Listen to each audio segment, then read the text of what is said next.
Are you not entertained?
What's up? How's it going? Hold on. Nobody panic. Don't adjust your TV set. I'm not wearing a hat. How's it going, everybody? Yes, Donnie, there are tacos. I'll mail you one. This is Dead Dodge Garage Live, which is the thing we do on Sundays. I'm drinking water today. My voice is ruined. It's terrible. My sister and Donnie have officially been knighted as moderators, whatever that means. Howdy, Bill Johnson. Aven. What is up? Glenn Uromi. How's it going? We can all scream into the void together. I should learn how to play the Jeopardy theme. That'd be great. Howdy, Kelly Smith. Rooster says, we're not having tacos, it's waffles. Ooh, that's a good one. 318 versus slant 6. No oil. Catastrophic test, please. So many variables. But I like where your head's at. How's it going, Robert Hill? Entertain me. Lovejoy just sent me a couple video clips. He's fixing his brakes in his girlfriend's grandma's garage or something. Yes, brakes are something we want. Scott is here till we start talking about Dodges. All right, see you, Scott. Donnie was too busy throwing wrenches at Chevy small blocks. Yeah, that's fun. Oh, yes. Rocket Tom is here and says, hi, everybody. I get to play with an 8-week-old golden puppy during this. Yay. Something about trying to teach him to pee outside. Robert Hill says it looks like we got some trolls. Well, yeah. Classic. Good evening, Jimmy Baps. How's it going? Yeah, I gave Donnie and Caitlin authority. Anti-stupid almost got rammed. Had to dodge the dart. Can't dodge the dart. That's Devil Garage. How's it going? Lovejoy. Are you sure the transmission temperature sensor works?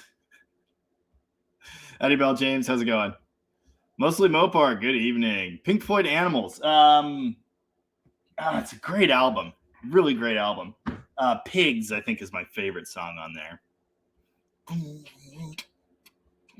Howdy, Stacy. How's it going? Yeah, Rooster has no authority. Live from Washington, it's Sunday night.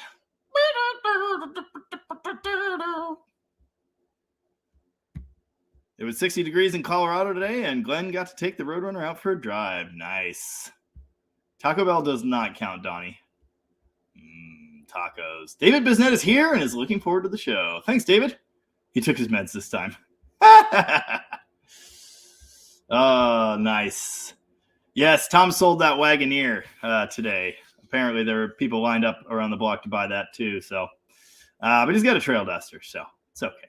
Everything's going to be fine. Oh, yeah. McLovin Garage headed to Hot Rod Power Tour West, which, of course, I didn't. The Cornet made the trip. Awesome. Fantastic. I've been seeing you post from there, so very cool. Very cool. No head logo.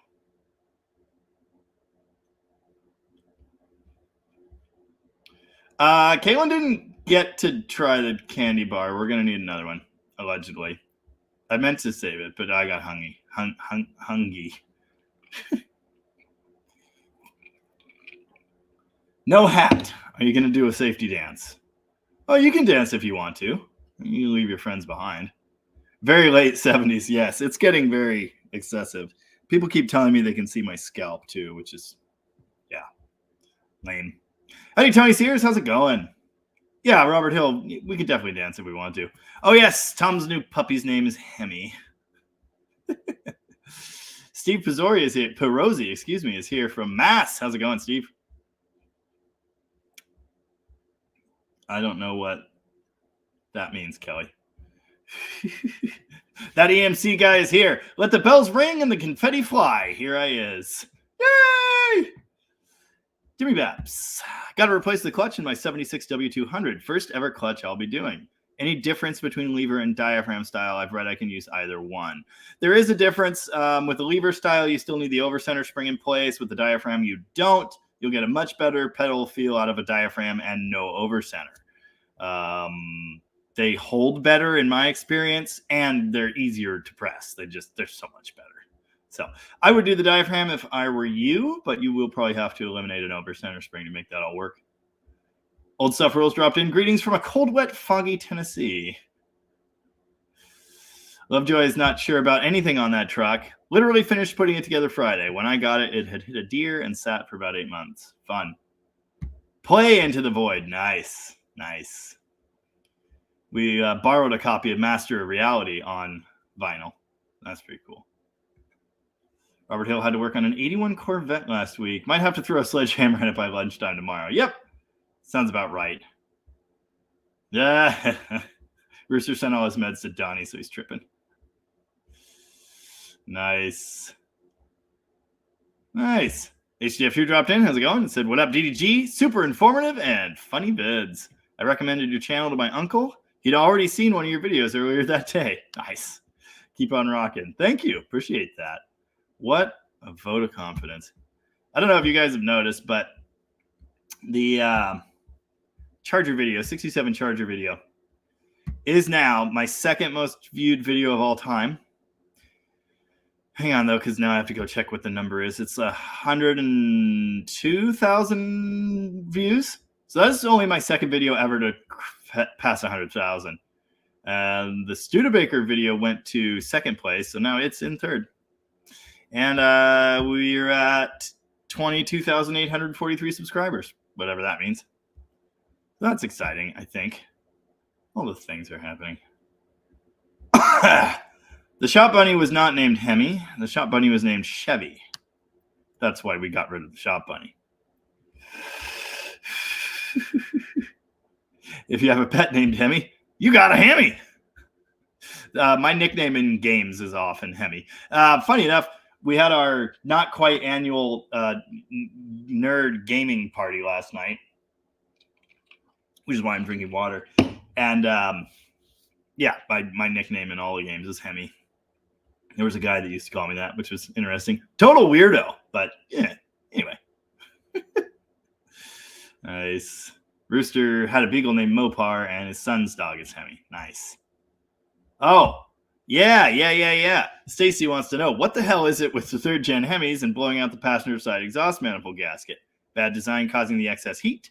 Mine is shot. Not the first one I've heard of. So it's the different expansion rates of various metals. The head is aluminum. The manifold is iron. So they expand at different rates. And where you always see it is on the ends of the manifold, because that's where you get the most movement, right? So normally the gasket being blown out is accompanied with broken bolts. Excuse me. I've fixed many of them. I'm going to be fixing another one coming up here on a really nice truck, actually, 2015 Hemi truck my friend bought. But it's not just the passenger side. It's both sides. Maybe passenger is more common, but there's really not any reason of that I know of. It's the same design. So yeah, I've fixed bunches and bunches of them, and that is not exclusive to the Hemi either. That is also seen on Ford mod motors and LSs, and it's the same exact thing. Aluminum head, iron manifold. Cave Dave, how's it going? What is up? Oh yeah, awesome. Orin Cahoon, who ordered a t-shirt, thank you for that, by the way, said, thanks for the comeback on booster. Yes, he emailed me about brake booster for his third gen Charger, 73 Charger. Best I can figure, mine is the right one. Your t-shirts are really nice. They are really, really nice. I'm wearing one right now. It's so soft and comfortable. It's great. Highly recommend. Yeah, I assume that booster will fit. I don't know. You tell me. It looked like the one we took off the 73, but that one had been taken apart and wasn't any good. That's why we ended up with that aftermarket setup. And I will say, on our wagon, we have that same aftermarket with prop valve assembly, and it works really, really well. That's why I recommended it for that car. So yeah. Dead Dodge Mom checking in. How's it going, Mom? Rocket engines burning fuel so fast. Is that more? I don't know. That one's over my head. Oh, yeah. My beagle still misses Jamie. When I say Jamie isn't here, she roo-roos. Damn traitor. She's sweet. Except for the peeing, quality dog. D's Cars 67. Do you know how much it would cost to rebuild 440? Sure. You can spend as much as you want. You could do a budget deal, try to do absolutely nothing. Hone the cylinders, change the rings if they're worn out, change the bearings if it needs it, new gaskets. Save the pistons, obviously. Or you can have it overboard and have the block cleaned professionally, and then you can buy brand new pistons, and you can have the crank machined, and then you can buy all the fancy rebuild parts and just do a stock engine. Or you can spend thousands and get ridiculously expensive heads, or work over your original heads, which would be wise. Ridiculous camshaft. There are just so many different ways to skin that cat. I don't know. I can tell you that the one we're doing right now, which is a stock 440 rebuild, it's a forged crank 72 engine, stock heads that I worked over. Oh, so I'm not counting my time in this. Machine shop and rebuild parts were $2,000. And we did have to overboard. It went to 60 over, actually. And just polished the crank. Nothing major there, I think. And then the balance, of course, and new pistons are included in that. So $2,000, and again, that's nothing for my time. That doesn't include the engine, which I supplied. There are so many different ways to do that. So yeah. Oh, and I had a used cam that we used for that as well. So that saved $400 or $500, just all depending on how you do that. There's so many different ways to do it. You could spend $800 to as much as you want, but I'd say just a stock rebuild, probably 2 to 3. You can't possibly be the only like right now. That seems really unlikely. But if you haven't hit like on the stream, you should do that. 91 of you out there. If you have any comments, questions, concerns, feedback, etc., drop it in the comments and I'll get to it sometime soon, probably. Tastes just like chicken, they say. Oh yeah, Rocket Tom finally got monetized. Hit 1,500 subs last week. Made $3 the first day. Yep, sounds about right. Oh, my sister's sick and delirious too. Well, Chevy does not sound like Hemi. You take that back. Count Derpula is replacing the silliest distributor cap ever. 98 Chev C3500 454. Why Spider? Why not the normal round cap? Why? All the Vortec engines have that cap. It did that thing where it jumped the odds and evens, so you got odd side, even side. I mean, it makes sense, but yeah, they have problems. And especially on the 454, because it is not the same Vortec. It has actual fuel injectors and a big intake, and so the distributor on those is actually really hard to get to and dumb. So yeah, sorry. I just had to do a whole distributor on one in an Astrovan not long ago. Those are easy because you just take the doghouse off and it's right there. But yeah, one of GM's better ideas, I guess. Foxtrot, hello. What have you been up to? What have I been up to? This week, I bought a 1958 Ford diesel tractor, a 12-valve Cummins diesel engine with a P pump, missing a bunch of pieces, admittedly. Technically, Tom bought it. I haven't paid him yet, but we'll get to that. I finished disc brake swap on the Studebaker, but stripped out a brand new brass fitting, which is dumb because the line wasn't even all that tight. Just stupid. What else did I do? I rebuilt a rear differential in a Jeep, which you guys may have seen. I released like absolutely last minute today. Video on that, which is fun. It's got like 1,600 views, which is not bad for something that I posted super late. Yeah, nerd stuff. Hanging out with my family. I actually didn't work on anything this weekend. Just hung out and played computer games. Good day, Wild Tarp Warrior. How's it going? Tim's just bouncing in here to leave a like, comment, and bounce out for another round of pre-employment shenanigans in the morning. Well, good luck, Tim, and thanks for stopping in. Appreciate that. Into the Void. Yeah. That's on that. Yeah, I knew that. That's why I made the connection. Anyway.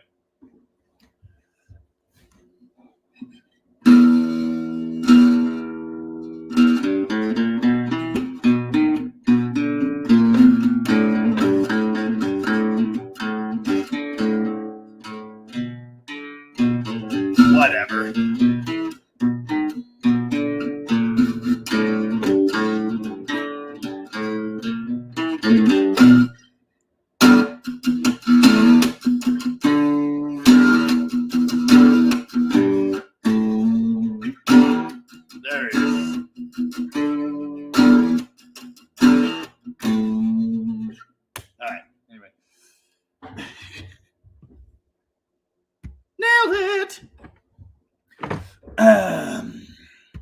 Bill Johnson wants to know, Jamie or Tom, have a pair of 71-inch 318 heads you'd sell. Turn out I may need to throw a set over to the machine shop. Intake number 2 is leaking. 76% leak down. Not good. I might have one pair left in reserves. Not totally sure on that.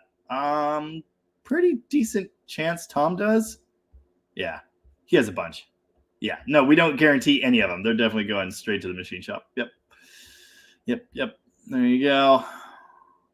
Oh, Wild Tarp Warrior. Aussie Valiant driver here, struggling with overheating at the moment. Well, that's not ideal. Don't know what I can do to help, but crap. Doug Calhoun, swapping 318 to 440 on 74 CUDA. Will K-frame work okay? Yes.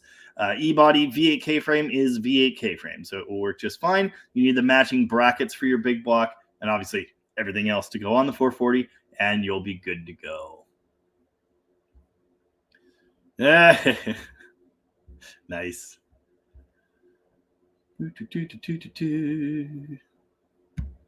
J240. No, I'm in Washington State. Blue old Dodge service truck. I do love old Dodge service trucks, no question. Philso Wheels. Hi from Northern Ireland. Hi. How's it going? That's quite a ways away. Mike DeMaio. Love the channel. Invest in a tripod. I have 2. I just never use them. Sometimes I do. But the thing is, whenever I use the tripod, I end up with tons and tons and tons of extra footage so that I then just have to edit down.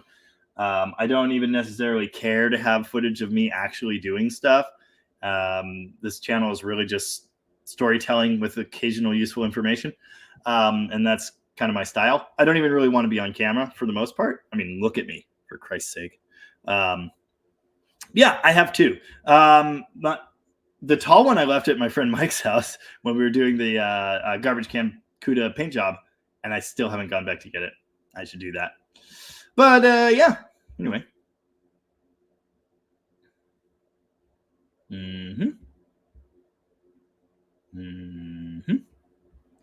Yep. Ever work on a 351 Cleveland? Thoughts? One. Yes, exactly one. I revived one in a 73 Mustang. Pretty sure that was Cleveland. Yeah. It was fine. I'm not much of a Ford guy. Most of the Ford engines I've screwed with Windsors, and I like Windsors a lot. They're so small, so effective. Rooster, who among us isn't at least kind of Irish? I'm a good bit. And just don't look it. I didn't get the coloring. Yes, terrible arc outs between cylinders. Yes, on the Vortec crab cap, you have those two cylinders that pass next to each other, and you'll always end up with the burn spot between the two of them, and then you have that terrible short out thing in there. Howdy, Nick. How's it going? Mopar! Mopar to you, as just Mopar Joe likes to say. Lout Burns, greetings all from the beautiful, cold Catskill Mountains in New York. Greetings. Oh. I'll put that on the board. Tom bought the 67 Cornet 500 in the back of every rocket video. Related, does anyone need a 67 Cornet 500? Well, need is the wrong word. Chris Greenhill's Garage is finally catching a live scream. No, that was earlier. How's it going, Chris? AMC guy wants to know, what's your opinion on the 80s turbo Mopars? I have an 87 Shelby Daytona. Cool. I want one. Like them. I think that's cool. Dan's got it right on the nose. Does Dom pay you, or do the parts you buy off him wipe out the paycheck? Yes, we do this thing called Operation Paycheck Zero. And depends on the week. But that Cummins is gonna make a dent. Let's just say that. 70 degrees in Florida. Well, you don't have to rub it in. Yeah, don't tempt Bill Johnson with projects. Tony Iommi Garage. I'm a big Iommi fan. He's an amazing player. Love that guy. Rooster said, don't tempt me. Okay, send pics. Can I paycheck zero a whole car? I bet I can. There are multiple options. Nice. Oh, cool. Foxtrot, working on my own 351 Cleveland with new heads and pistons. Just taking time. This is my first time doing this. Going really well. Nice. The very first engine overhaul video I watched on the YouTube was on a Ford engine. It may have even been a Cleveland. I can't remember. But yeah, anyway, cool. Sounds like a cool project. Yeah, I've never built one. Revived that one. That's about the only one I have any experience with. So there you go. Bill Johnson doesn't bother throwing on used heads without going through them. That's a path to despair. That's really smart.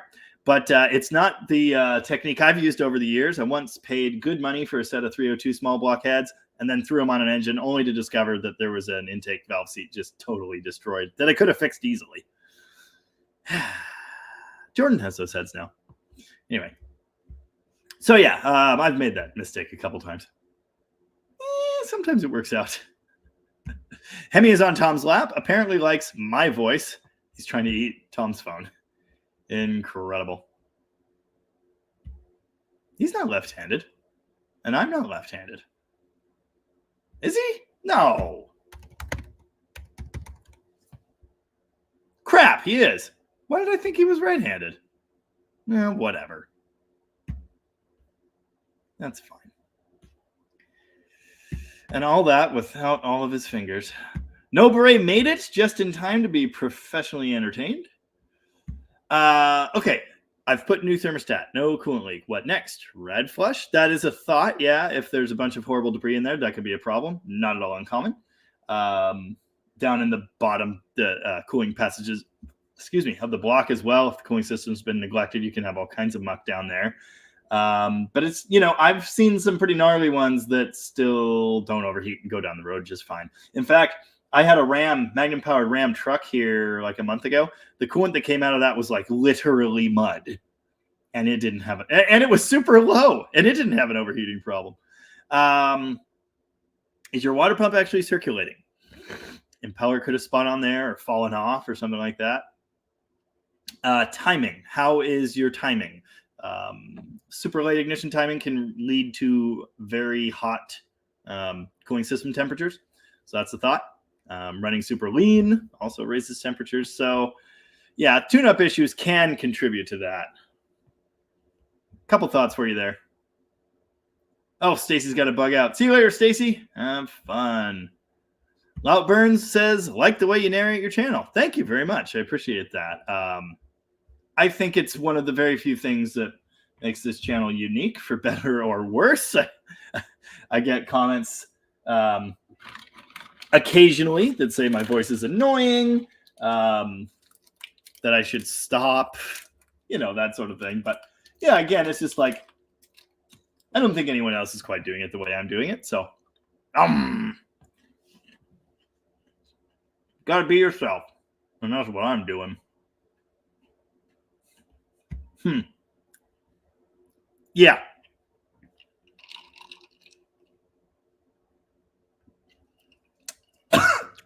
I inhaled chocolate. That was dumb. Just read that. Don't drink the Kool-Aid. Lovejoy's brakes are fixed forever. Dying. Idaho lineman, how's it going? Made it for a minute. I'll have to tune back in once the kids are put down. Well, all right. We'll see you then. Jimmy Baps wants to know. What's your opinion on the Dana 44 full-time front axles? My 76 has one, and a ton of play in the wheel bearings, even after being replaced. Well, if there's play in the wheel bearings, they're not adjusted correctly. So fix it. You could have an issue where the outer bearing isn't able to seat down fully. So you tighten the nut, you think it's tight, but it doesn't actually reach. A test I like to do in cases where I suspect that is with the wheel and with the hub off. Take the outer bearing and make sure it slides all the way in where it should. I've seen that before. The Dana 44 is great. I've had many trucks with that axle under the front end. I've never had a problem with one. U-joints, axle shaft U-joints. That's common on like every Dana axle ever, basically. And Chrysler front axles too.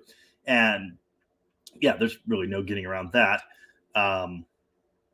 Tom's Trail Duster, we're about to do all that. We're going to do all the brakes, and the front axle shaft U-joints are in pieces, so that's kind of important to fix. But the wheel bearings were fine. I checked them. There's no play. They seem just fine. Gotcha. Oh, Wild Tarp Warrior says, seems to run fine and running rich. Interesting. Huh. Yeah, that should... I shouldn't jump ahead and read stuff. Cool. Well, yeah. I mean, again, just double check your timing, but if it runs that well, it's probably pretty close. So yeah, I'd be suspicious of the water pump. I'd be suspicious of no flow through the radiator. Horrible buildup in the block can do that, but if the coolant looks clean, I kind of doubt it. Your new thermostat could be garbage too. I mean, and maybe your old thermostat was as well. There are options. But yeah, Jimmy Baps, I think that Dana 44 front end is great. Never had problems with them. They even came in 3/4 ton trucks. The crew cab we restored had the Dana 44. It was great. 8-lug Dana 44. That's what my W200 crew cab that I haven't done anything with yet has. Yeah, they're pretty good. So I would figure out what's wrong with yours, because that shouldn't happen.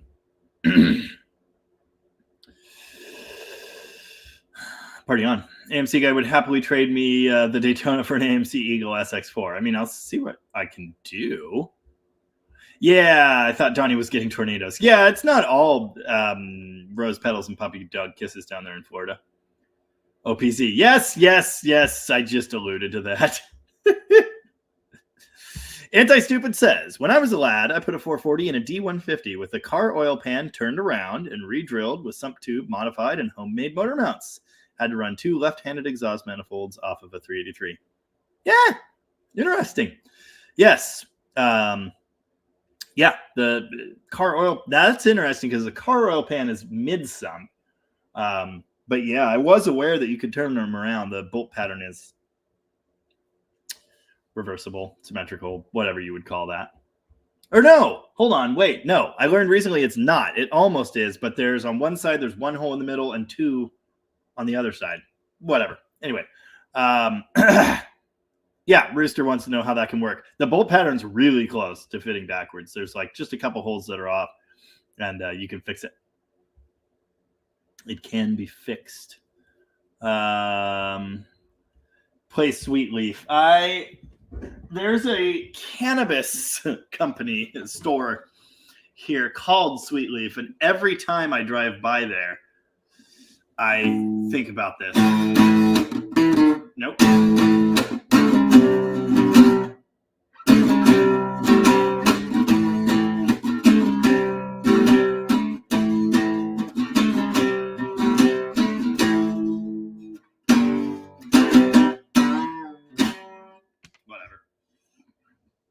Life was empty.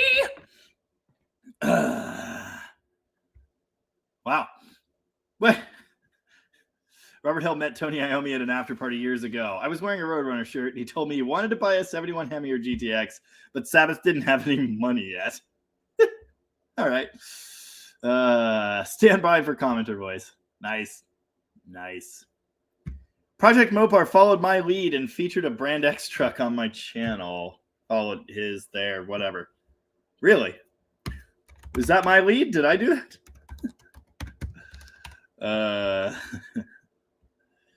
Oh, yeah. 67 Chevrolet. It's a nice looking truck. I like old trucks. They don't have to be Dodges. I prefer Dodges, obviously. Very cool. G-Bobaluba wants to know, would you install a set of early big block heads without having them machined with hardened valve seats? Would you install them or just run them? Would you machine them or just run them, I assume is the question. Okay, so much has been said about the hardened valve seat thing, but here's what I'll say. I've never had a problem with valve sinking into the seats ever, except on a Slant 6. And that particular Slant 6 was new enough to have hardened valve seats, so figured that one out. I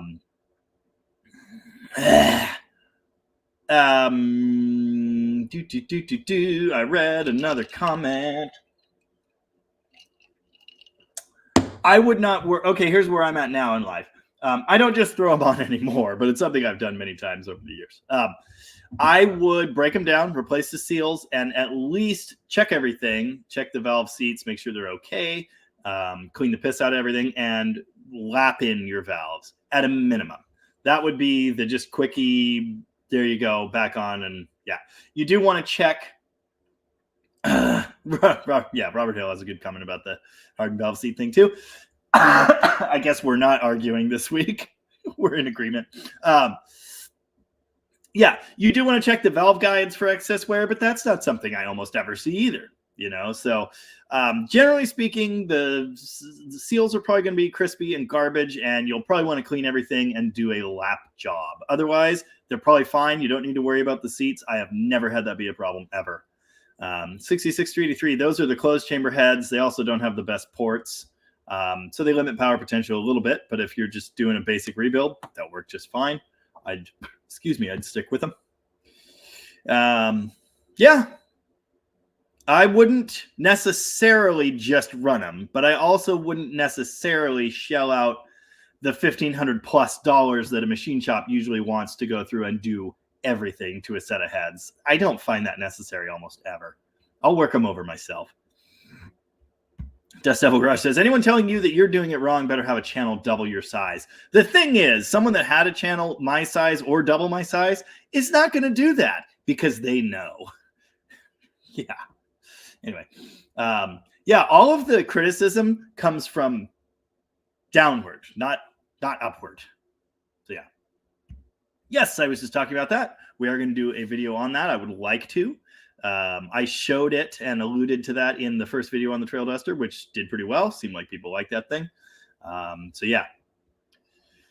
Yep. I'm fine with you making a little money on me. We've been over this. But yeah, I mean, Yeah. Something about capitalism. Wrong head gasket vis-a-vis the overheating problem. Well, there's really only one slant 6 head gasket, so I don't. Yeah. Me too. I'm a pretty big Black Sabbath fan. There was a period in my life where I listened to exclusively, it was Nirvana, then the Vines, then Black Sabbath, then Led Zeppelin, then the White Stripes, and it all kind of devolved from there. But yeah. Neat. Moparts52 says, hi. Just watched the rear end video. In the comments, I had to share a rear end story I just had on my Ram Charger. Awesome. I'll check that out. In fact, you know what? Maybe I'll just check it out now. Why not? Let's see what we got. Your time. Oh, okay. So this is the comment from Moparts52. Your timing of videos is so funny to my car troubles. I have to share this story. A month or so ago, my 87 Ram Charger's driveline exploded while driving down the road. I thought it was the drive shaft. Come to find out, the rear end came apart. Trying to find gears and things to rebuild the rear end. Found a used rear axle and put it in. After driving it, the used rear end was howling and making a lot of noise. So I bought a new set of gears, wanted to put in new gears myself. Never doing it before, wasn't 100% confident, and the gears were quite expensive. Called many shops, and a lot of shops would not do it. They weren't trained and didn't know how to install gears. I finally found a shop that could. They installed the gears, charged me full rate, gave me the truck back. My speedometer was off. The truck drove funny. Come to find out, the gear set that was delivered was wrong. The people that installed it knew it was wrong when they installed it, but because I supplied them, they said it was my fault. And they didn't even bother to call. Reason it was there was for noisy gears. I didn't want to change the ratio. So then I had to order a new set of gears to the correct set and have them installed. My $2,000 toy Ram Charger just cost $2,300 for the rear end. Should have done it myself. Well, damn it. Sorry, my video arrived late. I will say howling usually isn't the gears. It's usually bearings. It's usually looseness, bad stuff happening in the rear end. And there are different noises involved with that, but side bearing noise is pretty common. Pinion bearing noise. Yeah, the gears themselves are usually fine. I have to wonder what the gears that came out looked like. Did they change anything else while they were in there? Did they do a basic rebuild? They would have had to change pinion bearings at least. Side bearings, I don't know. But anyway, yeah, they probably fixed the noise by changing the pinion bearing or something. And it was totally unrelated to the gears. Yeah. And if that truck is full-time four-wheel drive, I don't know if it would be or not. If that truck's full-time four-wheel drive, then that would be a problem, having the wrong gear ratio. Big problem. Oh, I didn't go for the cough. I was just coughing too. Damn it. Ah, well. Ross says early truck application 360s didn't have hardened seats. At least mine didn't. No, they didn't officially have hardened seats until, is it 72 or 73 or 74?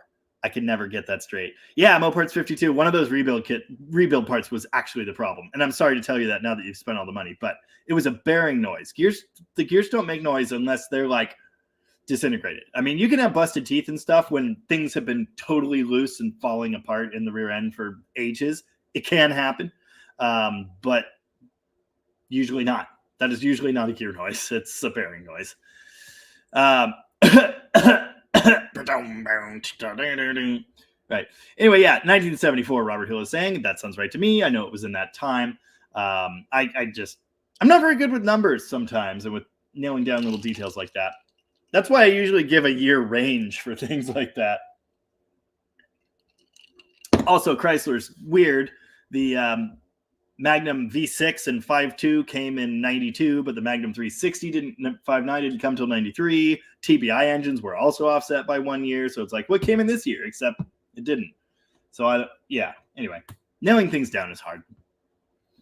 All these rolling changes and mid-year things and who knows. Anyway, I'll just put Robert's comment up because it mimics my experience. I've never seen a drop valve seat on an untouched V8 Mopar head. Seen it twice on late 70 slants. That's where I've seen it. And once on a J head that had them unnecessarily done.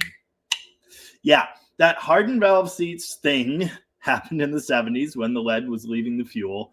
And you hear all these stories about Brand X having sunken valves because of that. It's not a problem I've had at all. So, yeah, I would not worry about that in my experience. And your mileage may vary, but It's never been a problem for me. Lovely.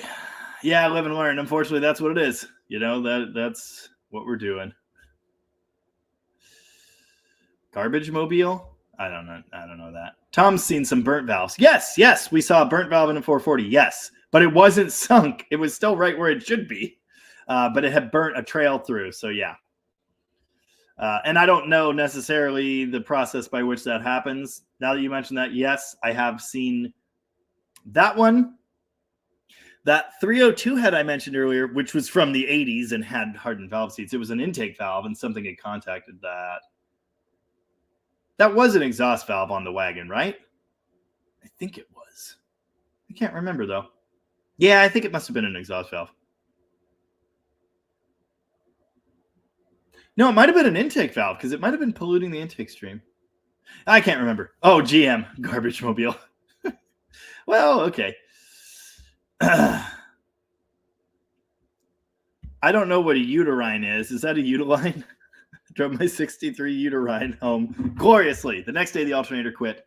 The oil sender started leaking. This is not a hobby for the week. No, it is not.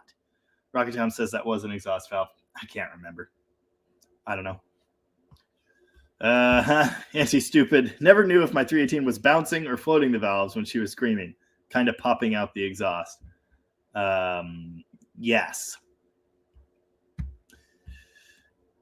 Yes. And Cheapot Beluba wants to know, have you ever seen an NP203 transfer case chain failure? My K5 seems to have a bit of slop between the front and rear outputs. A bit of slop is normal. A bit of slop I wouldn't be concerned about, but yes, I've seen noise and stuff. Oh, excuse me. Yeah, that does happen. It does happen, and it's easy enough to get in there and replace the chain. I've done it. Well, I haven't done a 203, now that I think about it. So the other thing about the 203, between the front and the rear, the 203 is the full-time, and there's a gear set in there. So was it in four-wheel drive at that time? No. Between the front and the rear, you've got a gear set. They have a differential gear set in there. So planetary gear set? I don't know. I'll just drink. So it might just be the slop in that you're experiencing. For chain, you would be looking between the input and the output side. That's where you would have slop. See what I'm saying? That's where the chain drive's at. Yeah, Robert Hill, yes. Again, I've seen it once or maybe twice. Burnt exhaust valves. Yep, Roosters. Went after the corn out of Tom's. Jamie's going to deliver it. Another cross-country run. That sounds like fun. Ross, yeah, saw that. Late 71 J-head and an early built 72 W200 crew cab that got used. Nice. Barracuda wants to know, is there anything that can be done to stop a slightly leaking rear main rope seal? I think the answer will be no. I know there are cures in a bottle for rubber seals. Yeah. Excuse me. G-Bob Beluba, there is no 2. If it's an MP203, there is no 2. They're lock, high, low, high lock, low lock. They're always in four-wheel drive. Yeah. Is there anything? I don't know that, Barracuda. I do not know. I hope so, but I don't know. I don't think Thomas sold the Valiant yet. There are a couple of interested parties, but I'm pretty sure it's still there. You guys aren't going to believe this, but I got to the end of the comments. So I'm reading a piece of candy. 114 of you out there. Someone's got to have questions or comments. But until then, I'm going to eat this. See if I can remember some more salad.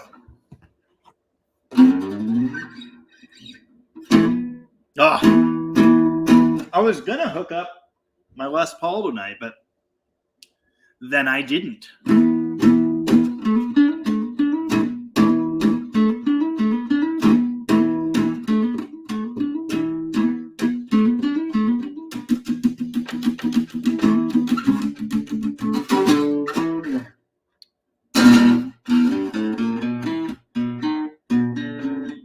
Dang it!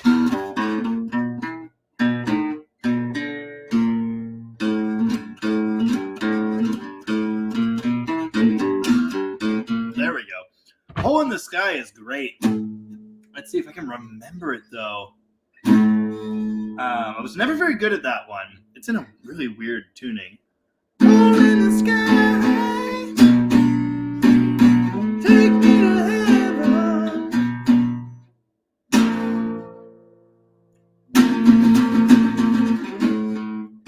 I can't remember the main part. Dang it.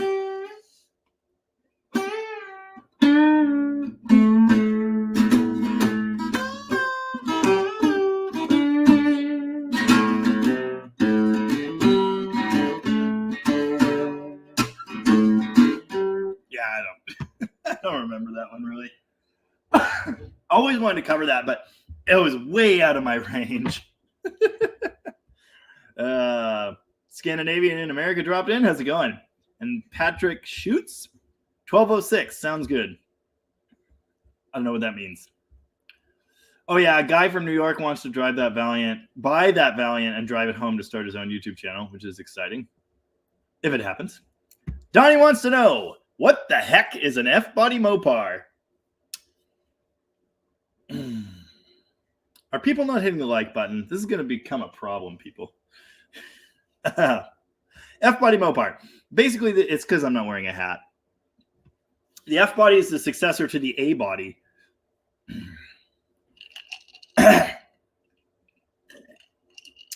It's slightly smaller, and they use transverse torsion bars instead of the front to back. They're really cheaply made. They've rusted from brand new. Like within a couple of years, they were just terrible, horrible, well-known for rust problems. I don't know. Some people remember them fondly. They weren't the worst cars, but they weren't of the highest quality by that time. But yeah, the Volare and the Aspen, that is the F-body. And there's a Chrysler version. I learned that at Sunbust. There was a Chrysler wagon. What did they call it? Town and Country. There's a Town and Country F-body wagon. Didn't know that. Kind of cool. Anyway, Brent Forte said System of a Down.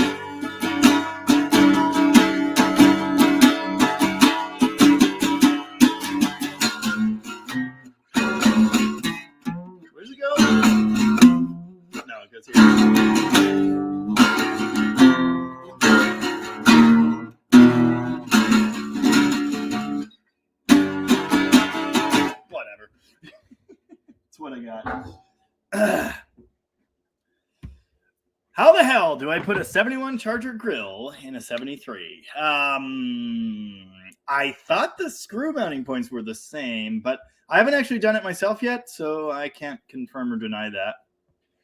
I don't think it's that complicated, but I don't know. Oh, how about a stock block 340 making almost 700 horsepower? Yeah, we like that. It's pretty good.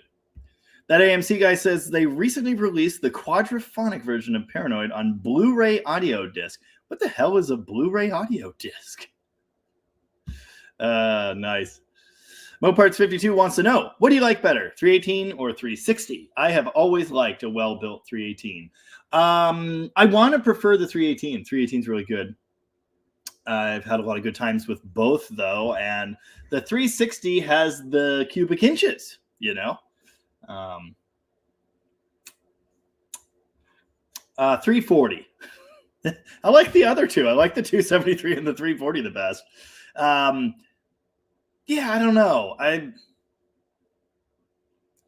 360, I guess. I haven't done an all-out performance build 318. I would like to do that.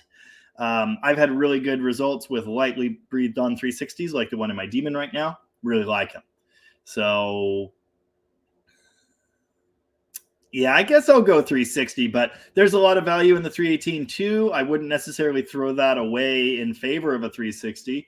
Yeah, 318s can do cool stuff. So I'm hoping 273s can do cool stuff too. We're going to find out though. Anti-Stupid went down a mountain with a Dodge 360 holding back a load in third gear, and that almost filled the air cleaner with oil. Oh, it's just an automatic oil bath. That's what that is. That's weird. It's never happened to me, and I don't know. That's all bad. Damn it, man. End of the comments already. Yeah, I don't know. Everybody's like asleep at the wheel or something. No. Well, yes, but no. But yeah, kind of. They are different. I wouldn't say they are totally different. 71.2 has the center emblem. 73.4 does not. Similar to the back bumpers. The back bumpers look like they're exactly the same. They actually aren't, but they're kind of the same enough. The taillight fit is actually slightly different between 71.2 and 73.4. They mount the same. Everything is like kind of sort of almost the same, but not exactly the same. So yes, you are correct. They are different parts, but the way all of that is assembled, it's kind of close enough. Oh, Patrick, but I'm not sure on the screw locations for the grill. That's the only thing. Yes, my Harmony 1206, 1966 Harmony 1206. Sovereign, made in USA. I don't know where the heck in Asia that is. Yeah, this thing's great. It's been broken and glued back together.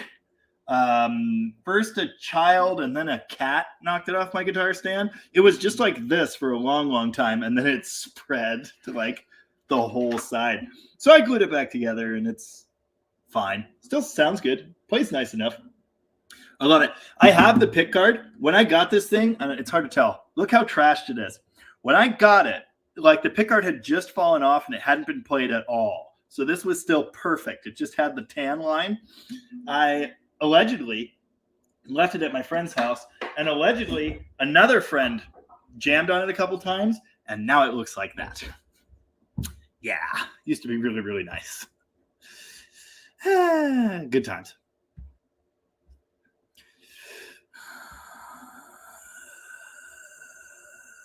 Yeah.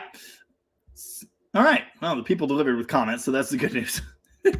Mopart's 52 on that. Yeah, 318 versus 360 thing. I'm currently building up a 360 for this RAM charger. It's the first 360 build. I'm hoping for good things. Awesome. I did a video on the one I did in the Demon. Nothing special. Used camshaft, home built heads. Like seriously, nothing special. Just some little tricks thrown at it. There is. And I did videos on that. So the Garbage Can CUDA, I think it's the third video in the Garbage Can CUDA series. We did the heads and kind of talked about the engine package. And then I assembled it in my shed, and I did a video on that. It's like how to assemble a small block Mopar in your shed with using only WD-40 and a hammer or whatever. That engine's great. And it's just like, seriously, there's nothing special in it. So that is one of several things that's really really left an impression on me that 360s can be quite good. So if you want to copy my notes on that one, be my guest. I have been very impressed with it. The cam that's in it is not what you want for a truck. I'll tell you that right now. So Idaho Lineman wants to know, with the quality of cams these days, would you bother swapping out a stock 360 cam for something hotter for a cheap running motor, or leave it and run it like it is? Two choices. Three choices, actually. Choice one, leave it alone. I mean, if it's you just drive around, truck, a body, and you just want it to drive and do torque stuff, leave it alone. That's option one. Option two is take it to a regrinder and have them grind the stock cam, or find another core and have them grind that one. So that's fine. And what was option three? Oh, find a new old stock Mopar performance cam, which is what I did for the 360 I'm building. So yeah, we'll see how that works out. New old stock Mopar performance camshaft and lifters. Great. But yeah, if you can find a cam grinder to just custom grind what you want out of a good old cam core and reface lifters for you so it's all nice and new and ready to go, I would do that. The stock one will be just fine if you're not going for performance.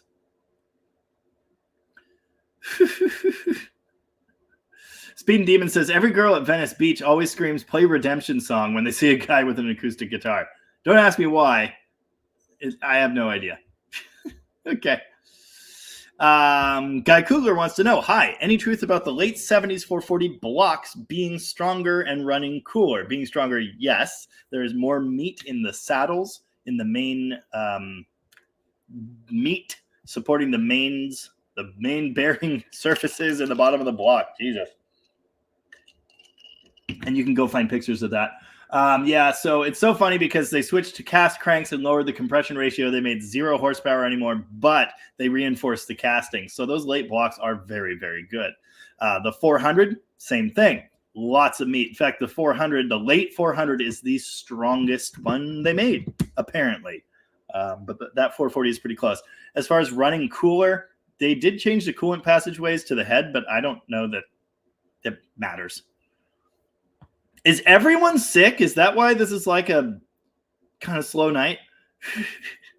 Brent Forte, it would be hard to 3D print a working cam out of thermoplastic. But maybe. Don't know. My sister's not doing her job on promoting. I should fire her. That's technically not her job. Oh, there, she did it, though. We slap, tickle, fondle, or otherwise caress the like button. Go right ahead. Robert Hill says an F-body is a whole mess of wicked bump steer. Donnie's sick again, too. Jesus. Yeah, I kind of recovered. I just have the little cough thing, but I guess it's going around.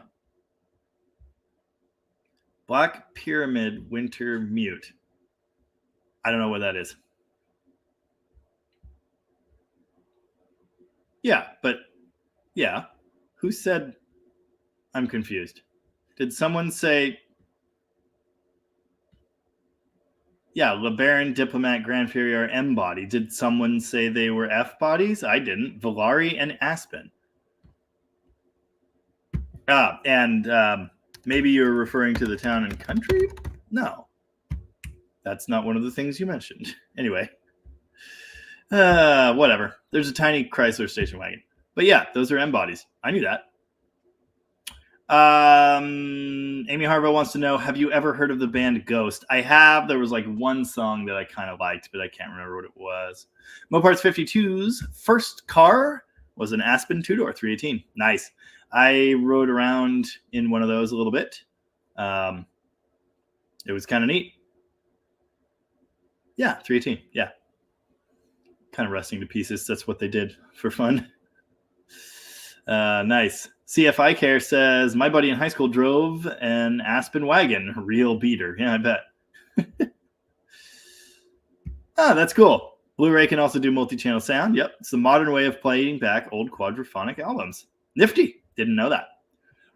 For like a semi-audiophile guy who has a recording studio and is sitting next to studio monitors aimed for listening and condenser microphones and more condenser microphones.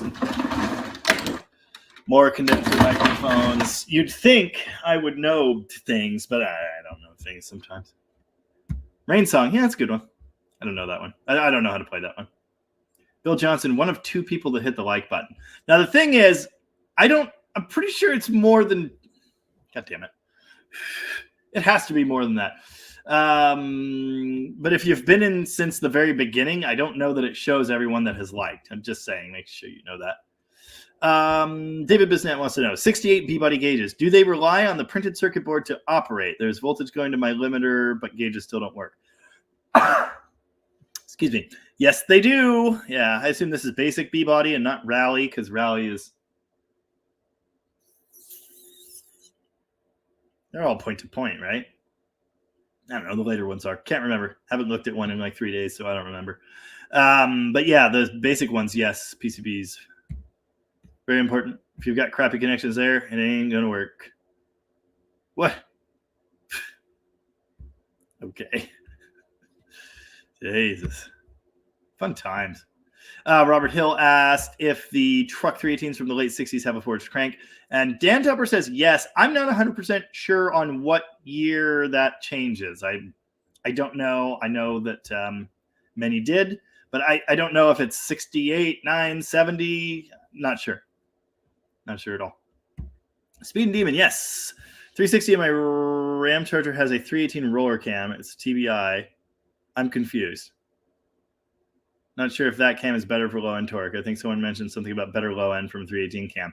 That seems highly unlikely. If they're different at all, the 361 would have been bigger, more lift.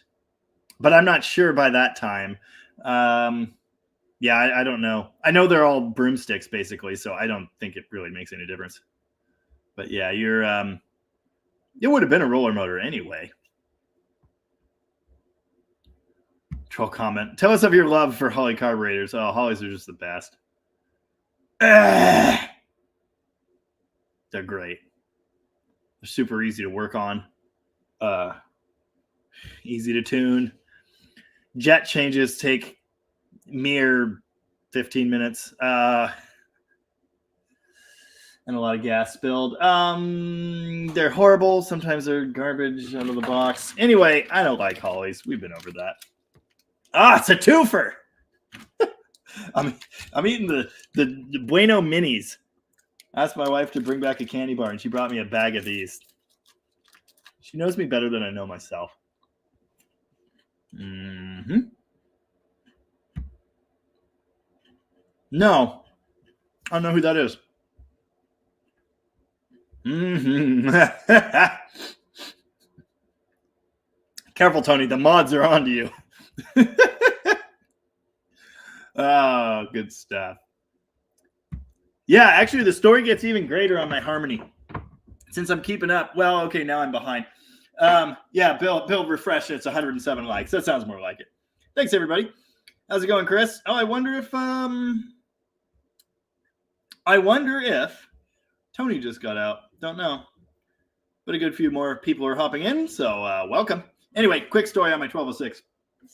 So I went to buy my Silvertone. That, I don't know if you can see it, but that's my Silvertone 1484 head. The cab is under my basement right there. But yeah, that Silvertone head, ancient Sears stuff, right?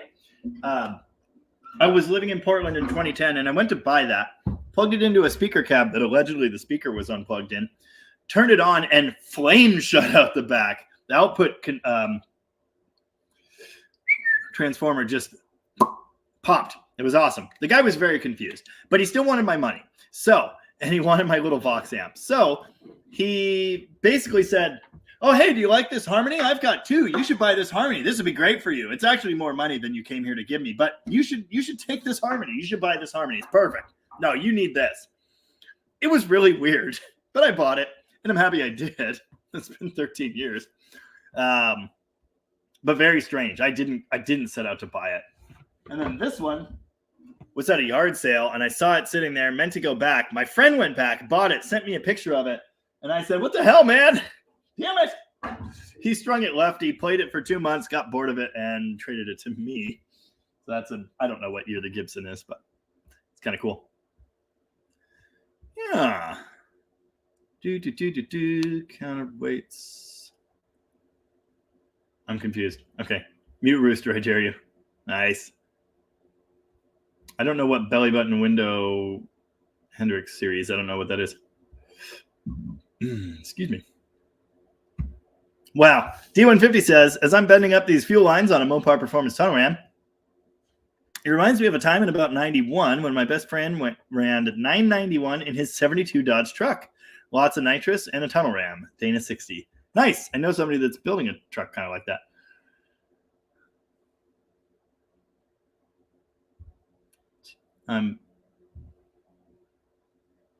I'm confused. Tough drifting a cam. What? I'm so confused. Donnie says Hughes cams are pretty freaking good. At least I've had good luck with them. Yeah, probably. Yeah. Robert Hill says it's a steel crank like a 340 that needs a balance or lighter aftermarket rods. I didn't know there was a difference in those. I thought forged 318 crank was forged 318 crank, and you do have to balance them for the 340. The factory 340 cranks, it's the same crank, but they drilled them in certain areas to make up for the heavier rotating mass. I'm not an expert. Oh, wow. I kind of knew about this already, but I forgot. Rooster's making a 1.24 scale model of my 68 Charger. Just ordered the textured white paint for the roof last week. Well, now I'm excited. The Max Mopar Man 71 says, hey, Mopart's 52. Oh, I'm putting together a 72 360 cop motor. Nice. Cop motor. Any thoughts on those whiplash cams for the 318 engine? Thoughts? Don't know. Hughes is good, though. We just talked about that. Put one in a Magnum. But never in a 318 yet. Belly button window channel on YouTube. Nice. Hey, everybody that's dropping in. How's it going? The Raiders are here. Nice. Yeah, my thoughts, this is probably fine. Haha's Man says, after installing an electronic ignition on my 440 in a 64 Plymouth, the engine won't start while being cranked until you release the key. What is my issue? Your issue is ignition 2 is the crank power circuit, and ignition 1 is the run power circuit. You don't have ignition 1 when the engine is cranking. You only have ignition 2. It's powering the coil, but it's not powering the box. When the key is released, all of a sudden, ignition 1 is powered up. It energizes the box and the coil through the ballast resistor, and the car starts. As far as what you should do about that, I'm not sure. I've run into it before, and I can't remember how I fixed it. Yeah, the problem is, in those years, as I understand, now this is not the same in all years, but in some years like that, crank power and regular run power, that's ignition 1 and 2, are separate. And they're totally different, and they don't operate at the same time, is what I meant to say. So that's something to think about. Yeah, you're going to have to... There's a way to fix it. I can't think of what it is. You can do a diode off of the crank wire that back feeds to the ignition box, so then it powers it during cranking, but then power can't get back through it to run the starter. There are ways to deal with it. That's one. But yeah, I haven't done a video on that yet. I need to do that. Next time I have cause to do that, I will. Project Mopar says, got to be honest, I love the 67 Charger episode for one reason. I liked seeing you struggle with diagnosis. Truth is, we all go through that. It was brutally real. Loved it. Awesome. Thank you. I think that seems to be the general consensus. People said they really enjoyed watching the process and watching me go through all that. It was a headache, you know. It was interesting. It was not what I thought it was. It was a way bigger operation than I expected. But yeah, it was pretty cool. And again, it is now my second most viewed video ever by 10,000 views and counting. It's doing great. So that's awesome. Really neat. So yeah, thanks. And that is, again, I've said that in other videos recently, but a big thing I'm trying to do here is deliver that actual reality, not the reality TV reality, but like, this is what it's like to do this. It's a headache. Nothing makes sense sometimes. You got to work through all these things, and yeah, that's it. Oh, and Tom, of course, says fail equals views. Yeah, that checks out. We've talked about that a lot. Yes, this is the extra jams and music gear episode. Hope you were all ready for that. That is a Silverface Basement. It's a 1968 model. Note the trim around the grill. Note I'm having to stare intensely at the screen so I can get my finger in the right place because it's totally wrong in the room. Yeah, 68 Basement 50. It's been hot rodded, backdated to blackface specs, whatever that means, because 68 really isn't all that different. They don't have a master volume knob yet.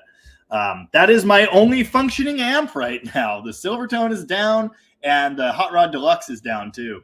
Yeah. Oh, and then, or that's the Hot Rod Deluxe. That is my orange kit. No, wait. This is screwing with me. That's a door. Hot Rod Deluxe, orange cab, Silvertone head, basement head. PA speakers. Oh, and I have a tiny Ampeg bass combo now, which I haven't even plugged in since I got it. Oh, that sucks. Joel's dealing with MRSA. That's a bummer, man. Good luck. Thanks for dropping in, though. Appreciate that. Robert Hill says, hey, I got a 71 Duster 340 model right in front of me on my desk. I don't, but I have this, which is really close to the actual banana van that I had. Really close. Ooh, I have this. Avon Tailwinds Aftershave. Notice it is not empty.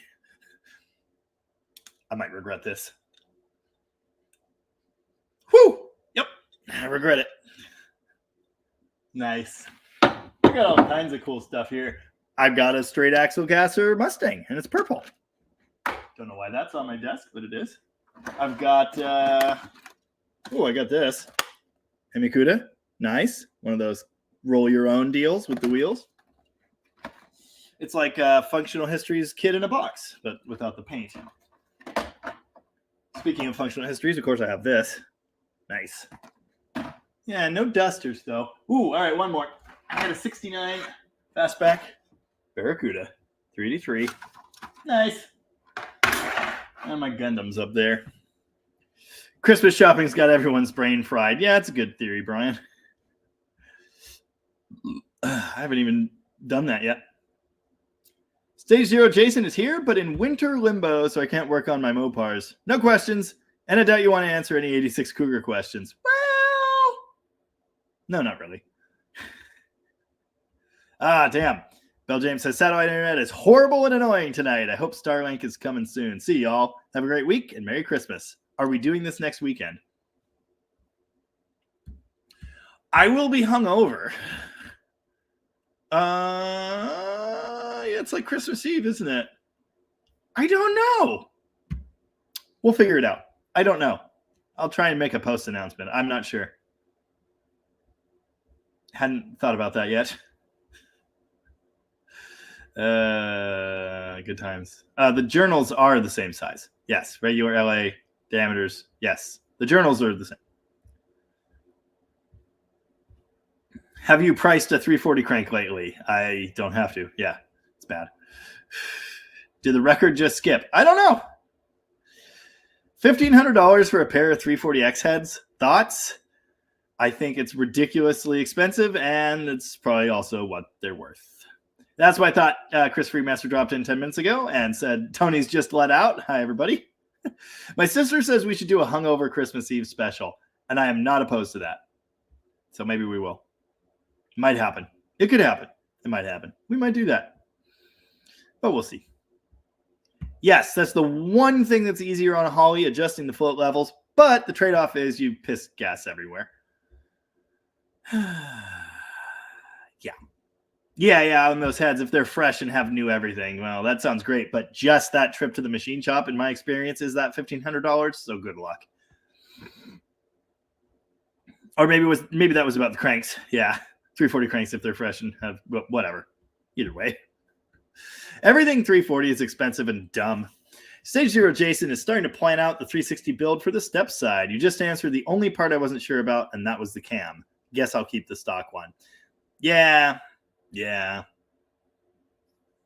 Those are the good options. Whatever you do, do not go to the Walmart of camshafts and buy a comp. Just don't do it. Dave wants to know. Yeah, that's my charger. What's the plan on the Cummins? Well, I got plans. Wicked plans. I've been planning to build a ramp truck for a long time now, and ideally it would be a swept line cab, ideally a crew cab, but that's not going to happen. And a classic, race team style ramp bed with toolboxes in it. Maybe the tire rack, don't know, haven't decided. Cummins manual transmission, absolutely essential. I have a motorhome transmission with disc brakes on a heavy-duty solid front axle, and I said motorhome frame, right? I've read the word transmission. If I said transmission, I apologize. I have a motorhome frame, disc brakes on the front, heavy-duty solid front axle, Dana 70 rear, I think. Could be a 60, but I think it's a 70. Dually, of course.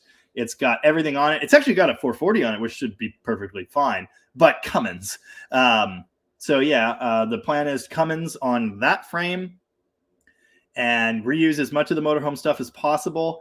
I have that swept line single cab here, but I don't have papers for it, so I'm probably not going to use that. It's also missing a bunch of parts. So now I'm looking for other options. It may end up being a 70s cab instead. And I remembered that I own a 73 crew cab, so with a title, which is the thing this operation really needs, a friggin' title. So I might just use that. We were going to leave it as it is and just come and swap it, but ramp truck. So we'll see. Don't know yet. But yeah, Dodge cab, RV, chassis, Cummins, and hopefully either a 5-speed that they would use in the pickups, or I'd really like to find a 10-speed, little tiny Road Ranger 10-speed. They're kind of expensive, but so is the 5 or 6 speed used in the Cummins Ram trucks. So that's my hope. I also need to source a bunch of missing pieces for it. But yeah, that has been my vision for a really long time. I have had, 3 different Cummins donor trucks over the years that I wanted to use for this. I've had 3 Cummins 12-valve engines. I've had transmissions. I've had a chassis here forever. Then I found the motorhome chassis, which is a way better idea. Man, I have tried to put all the pieces together to do this for a really long time. And a big thing happened this week that's going to be humongous help, which is I bought a tractor. So it's going to happen, but still trying to find all of it. I need the stars to align. I need all of these pieces. I'm working on finding missing accessories. I'm working on finding a block adapter, transmission, et cetera, et cetera, et cetera. So hopefully it all works out and we will build the official Dead Dodge Garage Race Day Ram truck. My plan is for it to be white, matching the CUDA, and lettered. The Tyrant Gamer says, or wants to know, I should say, what do you think of steel braided transmission lines versus hard lines? I want to use them in my 71 Ford LTD since it would be easier for me to route them. I think steel braided lines for the Transcooler are fine. And my evidence for that is Jasper, a major well-known supplier of remanufactured transmissions, supplies a braided line kit and an aftermarket cooler with all of their Mopar transmissions and says, use these or you get no warranty. And they actually do the same for the mail truck transmission. So I don't know if they just do that for like every application or what. But yeah, I'm on board with the braided lines. They're fine. There's nothing wrong with that. Obviously, you need to route them away from exhaust, watch for chafe points and things like that. But no, they're a great way to go. So much easier to work with. I'm 100% in on that since I actually learned how to work with AN lines. So yeah. Good times. I'd say go for it. It will make your life so much easier. Robert Hill says, people think all 340 parts are made from solid gold. And unfortunately, because people pay the solid gold prices, people keep asking the big money. And they get it. And it sucks. But that's how it is. Fox Can Fix It Garage dropped in, of course, after Tony let out, I think. How's it going there? I somehow got behind. I was ahead on the comments. This is ridiculous. Oh, Anti-Stupid says, tough drifting is a hardening process. Can harden the whole cam instead of maybe the top outer 20 thou. Interesting. I don't know anything about that.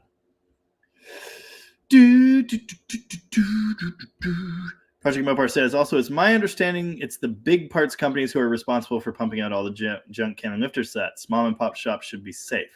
More expensive, most likely. Okay, there are no mom and pop shops that make camcores that I am aware of. Dying. There are regrinders. The mom and pop shops are regrinders, and they are our friends. We want to deal with them for sure. We want to keep those guys in business. But basically all the cams come from the same place. All the lifters come from the same place. And it doesn't matter whose name is slapped on it. It's probably the same junk. There's just no relying on it anymore at all. I would make nice with the closest cam grinder shop to you and your local machinist. You really want them to be your friends. And then whatever you end up using, run it by them or source it through them.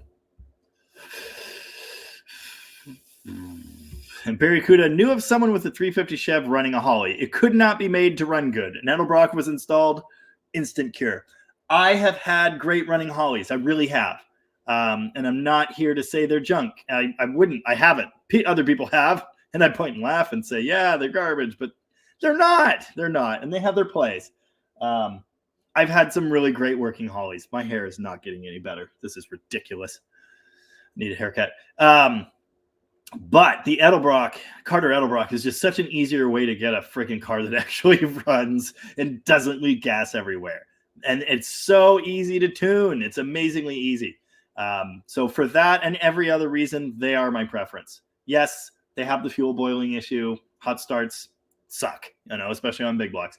That's not ideal, but it's a problem that we can live with. And there are other things we can do to help. So I still think the Edelbrock is the way to go. I think the Holly has its place in high performance applications, and for everything else, we should just use Edelbrocks. And 318 Will Run. If you guys don't know 318 Will Run, I saw a video on his channel comparing brand new Holly, I think it was a Brawler series, and an AVS2 out of the box, untuned, both of them. And he did back-to-back runs down the strip for time comparisons, and they were like exactly the same. And I got a lot of joy out of that. Of course, we're talking about a 318, pretty mild build, but yeah, it's not like the AVS2 knocked off 50 horsepower. It didn't. So yeah. Tony Sears, is an 87 318 worth building or better off finding a newer Magnum? If 87 has a roller cam, yes, it should. Yeah, it should be. Donnie seems to think so. 87 should have the roller cam and the 302 casting number heads. That's a good engine to start with. They will do great things. If you want to make a crap ton of horsepower, the head will be limiting. The ports were revised and they're a little smaller, but they're still quite good, I think, for a street engine. The Magnum is better. The Magnum head is better. There's no question of that. But the Roller LA, I think, is very good. My brother has a Roller 360, which he then put Magnum heads on. That's what's in the Llama Barn Valiant. And it's a good setup. I think it's fine. Yes, the Magnum is a little better, especially out of the box. Like the 302 head, you can make it work. In fact, I think I'm going to do a video on that. But the Magnum head out of the box is better. So yeah, better chamber, better everything. No Clue Garage is late to the party, but here now. How's it going? Yeah, fail equals views. That's kind of the thing. Robert Hill traded a 7340 with a spun rod bearing for a nice 68 Charger doors and fenders a few years ago. Wow. Too big an answer. Yeah, they always are, aren't they? 86 to 89 318 roller motors are great. Well, the 318 roller motor continued through 91, so I think those ones are great too, personally. Jamie, do you or Tom have any A833 B-body trans for sale? I don't. Tom might, but it will probably be an unknown core. Tooling chatter under the parkerization on cams. Yeah. Huh. Yeah. Well, yeah. And crappy machining on lifters, apparently. Or so I've seen. Some people prefer the LA rollers. Some are scared of the Magnum head crack. Don't be scared of the Magnum head crack. Like, if you own one of those Rams, your heads are cracked right now. And they have been for 100,000 miles, and it's fine. Don't be scared of that. Just run them. They're fine. Just run them. It is a rare day that one of those cracks actually opens to water or does enough to make a difference. A rare day. Just saying. Good times. Oh, yeah. Yep, No Clue Garage said, Jamie, thanks for the message back on Messenger today about the bell housing. Appreciate the info. For sure. Happy to help. Anyone got a 66 to 70 B-body Dana for sale on the East Coast? If you do, tell Robert Hill because he'd love to have it. Yep. Investment. Here, I'll put that up on the board. Dan Tupper's got it. Yeah. Shareholders first, quality last. Welcome to it. Even if it is made in America, it's not necessarily good anymore. Sucks. Oh, cool. All Classics Restoration had my dad's Silvertone guitar and amp/case combo when I was a kid. Never learned to play well. He's a righty. I'm a lefty. Tony is here. How many fingers am I holding up? I don't know. Is it one or two? How's it going, man? Welcome to it. I'm not wearing a hat today. It's a mess. Everything's a mess. Good stuff. And lifters. Yeah, it's all bad. Yep. Christmas Eve next week, then New Year's Eve week after. We'll absolutely do a New Year's Eve live stream. Why not? Be a party. My sister says we should do a hungover Christmas Eve special. That might happen. We'll see. So your plans for Christmas Eve? Drink and drink. I'm not that into it. Yeah, we'll all be here anyway, and my sister will definitely be hungover. Nice. Oh, original Hot Wheels were released in 68, just like your drip rail fender head. Pretty cool. Yeah, all kinds of good stuff happened in 68, like a lot. I should know that. I have the Hot Wheels book. I think it's right there. You can't quite see it from here, but it's on the shelf. Good times. Apparently, round 2 is about to release a 125th scale 71 Demon 340 model car kit. Oh, that's exciting. I need that. Night, Tony. Oh, trick question. None. I was typing. Wow. Well, I failed that one. Good times. I got lost. Drunken Christmas Eve show. Perfect time to start on the PT Gasser. Oh, God. Are you guys looking forward to the 100,000 subscriber PT Gasser build live stream? CC777 dropped in. How's it going, man? Mexican Spec. Wow. Better late than never, right? How's it going? My sister's blue. Yes. Yeah. She got a promotion. Big Ranch got a promotion too. Hi, Jamie. May I call you Jamie? Yeah, I guess. My name's James, but sure. Nice. Yeah. Didn't we do we've done a holiday thing before. What was that, New Year's last year? I don't even know. I have no idea. Can't remember. Oh, Donnie ate all the cake. Damn it. That is a shame. IB Thunder, part of the raid. How's it going? Nice. Well, parts 52. I had a 1952 2-ton flatbed I was going to put a Cummins in and make it a Ram truck. Sold it all, and I used my car trailer and my nice newer diesel truck. That's what I use. And the thing is, like, the application for the Ram truck is going to be pretty specific. And here's the thing. I have this thing about giving vehicles jobs. And so I want to give that one a couple jobs. Job number 1 is going to race day. Job number 2, hauling trailers really effectively. It will probably have a gooseneck ball. It will probably have, it'll obviously have a good tow hitch on the back, brakes, and all that stuff. So I'll be able to put a car on it and then tow another car. Or I also have a couple more neat ideas just to make it as like useful, to have as much utility as possible. Number 1 is, I think the middle section of the ramps, it's going to have toolboxes underneath it, right? But there will be a middle section. It's at an angle, so there's just kind of nothing going on. I think I may have those ramps set up to drop down, so then it's suddenly a flatbed. The whole middle section would be a flatbed. And I could also put my camper on it. Big brain time. And then tow the car trailer behind it. And then the other thing I've wanted to do for a really long time is a hydraulic boom with a winch for swinging out and lifting engines and transmissions and differentials and heavy things like that. Of course, I have a tractor now, so I don't necessarily need that the way I always have. But I still think it's a neat idea. And I feel like it's something that once you have it, much like the tractor, it just has so much utility. There's so many things you can do with that. I almost bought a boom truck Dodge a long time ago. Really wish I had. It's sitting out in Grayland to this day. It's in a kind of sketchy place, so I haven't exactly stopped and knocked on the door. But I've always thought that would be a really good idea. So yeah, that is my genius plan. I will not be coming swapping my 48 Power Wagon. I won't do that. I refuse to do that. And initially, I was going to use an older chassis. I had a 61 1-ton truck, and then I have the 70 out here, 1-ton truck. But I need something at least a little bit more modern than that. So yeah, I think the motorhome chassis, I found a good trade-off there. And the price is right. IB Thunder says, hi, Jamie, looking good. I'm not so sure about all that, but all right. Yeah. Good. Bill Johnson says tough riding is a surface harden, not a through harden. I know nothing about any of this. So no. Who was talking about no gluten? You live in SoCal. Well, then you know all about it. You probably know all about avocado toast too. If there was a comment about gluten, I missed it somehow. Yeah, I don't know. I missed all the gluten talk. Oh, everyone should celebrate 80s Day and have a family Nerf war on Christmas Day. That's what we do. 80s Day is Christmas Eve, December 23rd. You're supposed to play obnoxious 80s music really, really loud, loud enough to annoy your neighbors and get very drunk. It's a tradition.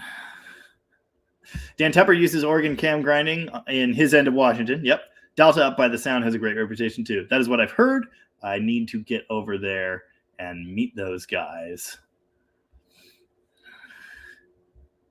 Uncle Tony's garage was here. Past tense.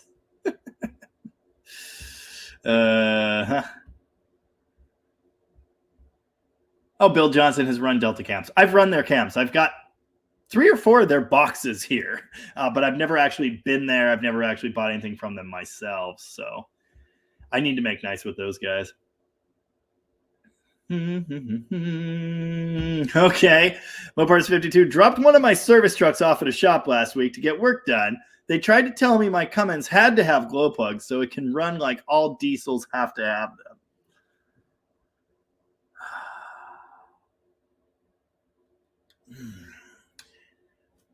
Maybe don't go back there. Yeah, one on each hand. That was my guess. 9318 with EFI. Well, didn't they get EFI in 88? Yeah, they did. And it's the same engine. It's still the roller cam, 302 heads. It's good stuff. I've heard this several times. Don't know why. Tom ran a Magnum 360 in their Lemons, the Rocket Restorations Lemons Barracuda, and it blew a head gasket for 5 straight races. I don't know how you did that. It's a cool trick. I don't know what the problem is. Nice.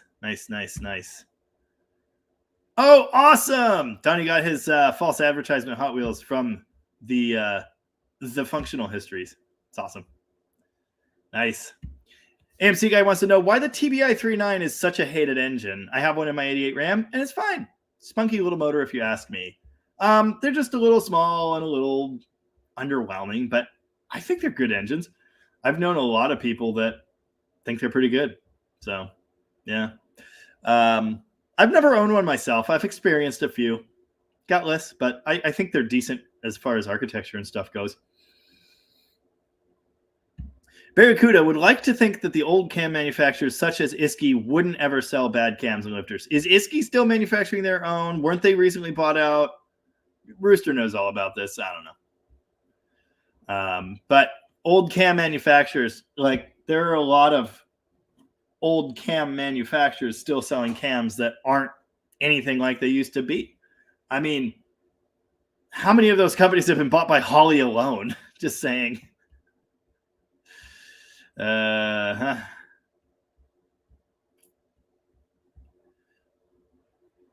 Rain Man Ray has a PT Cruiser he needs to get rid of. I don't know who that is, but all right. Donnie says if I reach 100,000 subs, he's coming back out to Washington. Yeah, and we're going to build a Gasser PT Cruiser. Nice. Robert Hill's favorite Hot Wheels was the Custom Charger. Go figure.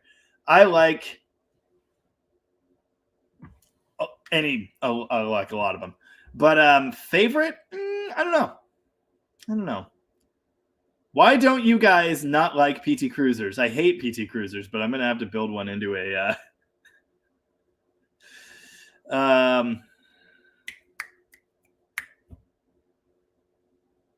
Gasser? Hate the PT Cruiser, but building it into a Gasser sounds like a good idea. My whole brain farted there. Rooster, it's just added responsibility. They have to watch for spammers now and trolls. When Tom made my flight reservation to go to Chicago to get the Charger, he made it under Jamie, not James, which is interesting because he definitely has my legal documentation. He was able to correct it before I got there, so it was fine. Christmas last year was the first time my sister was on in person. That's what we did. Yes, we streamed on Christmas, and a fair number of people were here. Robert Hill would like PT Cruisers if he could sit in one without slamming one elbow on the door and the other on the console. Yeah, good times. Yes, I've always just been Jamie. My parents named me one thing, but then called me another.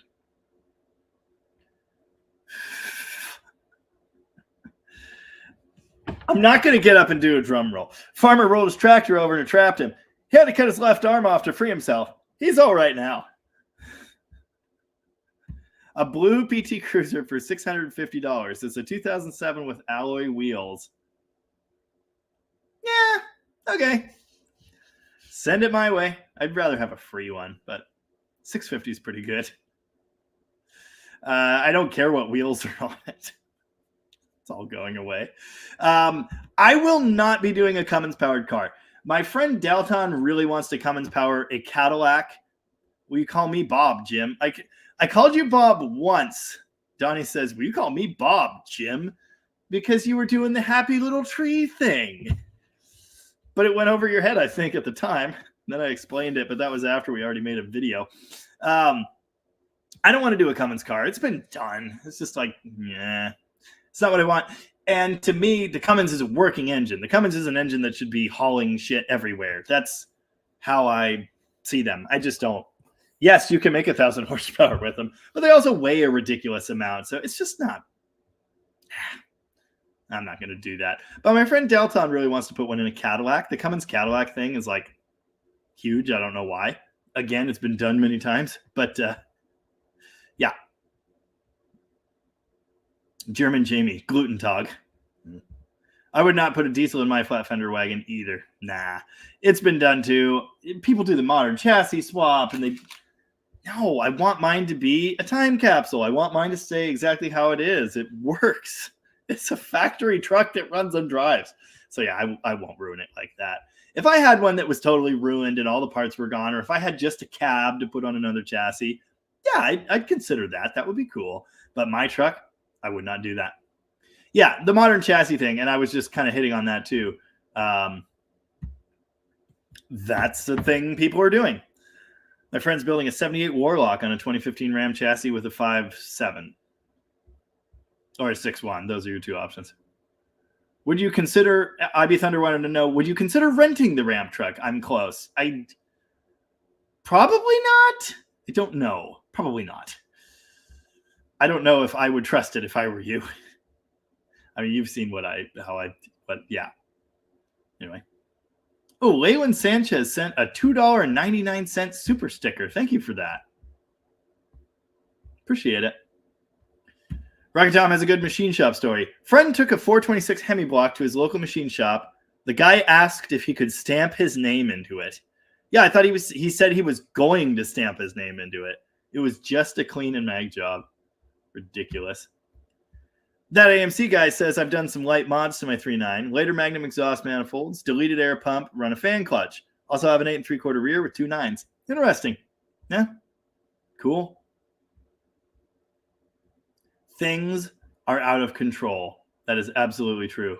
Yes, I promised to spend that super sticker money on cider. Check out Rainman Ray's repairs. All right. Rainman. What? That kind of sounds familiar.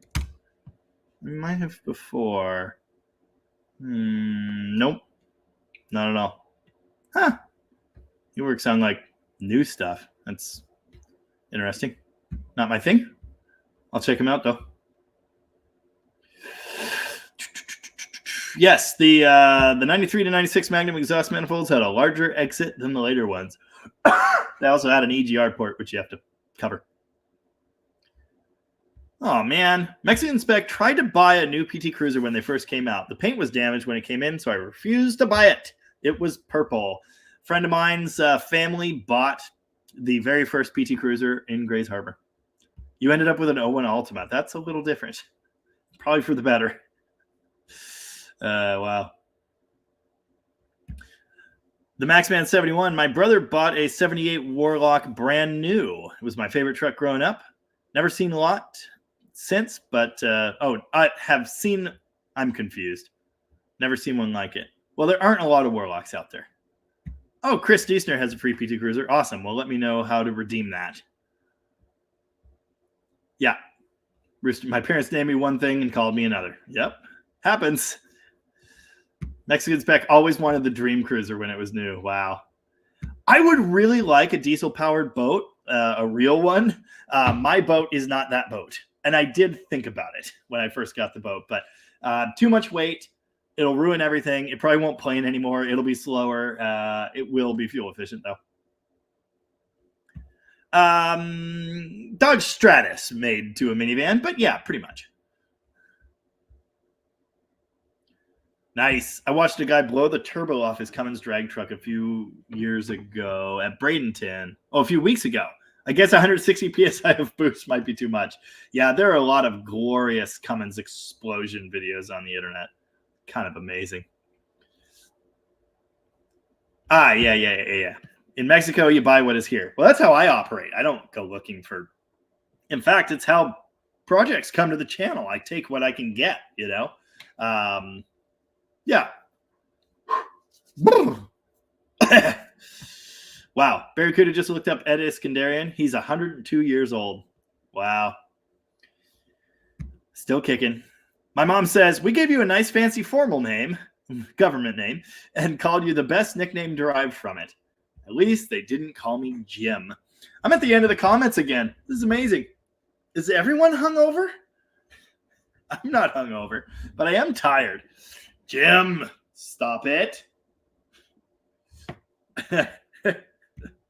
I can demote you again.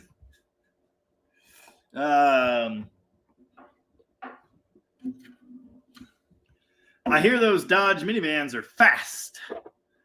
Fix that with the prop. Merc Cruisers have Cummins applications. Yeah, sure, absolutely. I'd need a totally different outdrive setup anyway. Well, you could get an adapter where the Chevy was, but then the Cummins is going to be, good Lord.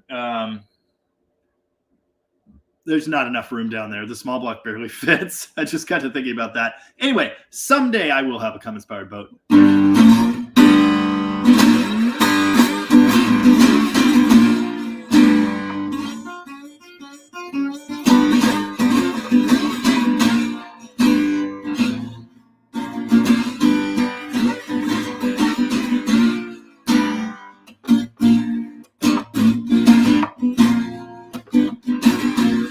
Jim, I'm a doctor, not a moon shuttle conductor.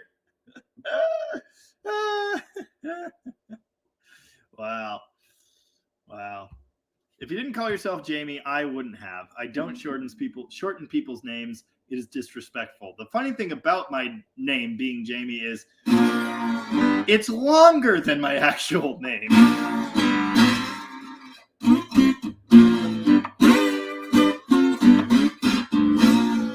You asked if you could call me Jaime, and many do.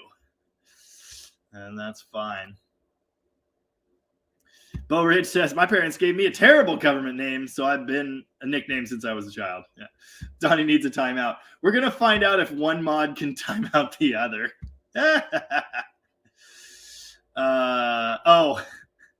IB Thunder sent me $10 and said, Mexican spec for mod. You won't be sorry. Only part-time. I got him a job with Tony. Yeah, I know. He hasn't applied over here. It's a rigorous application process. Oh, Aria's on too? Oh, shit. Okay. After the Tony. Well, if you guys are hopping over to After the Tony, have a great time. Someone go over there and said, tell Ari I said hi. I didn't know After the Tony was a thing until a few weeks ago, and then I went and watched it. And, of course, he was like, who's this friggin' Dead Dodge Garage guy trying to steal my thunder? Nice.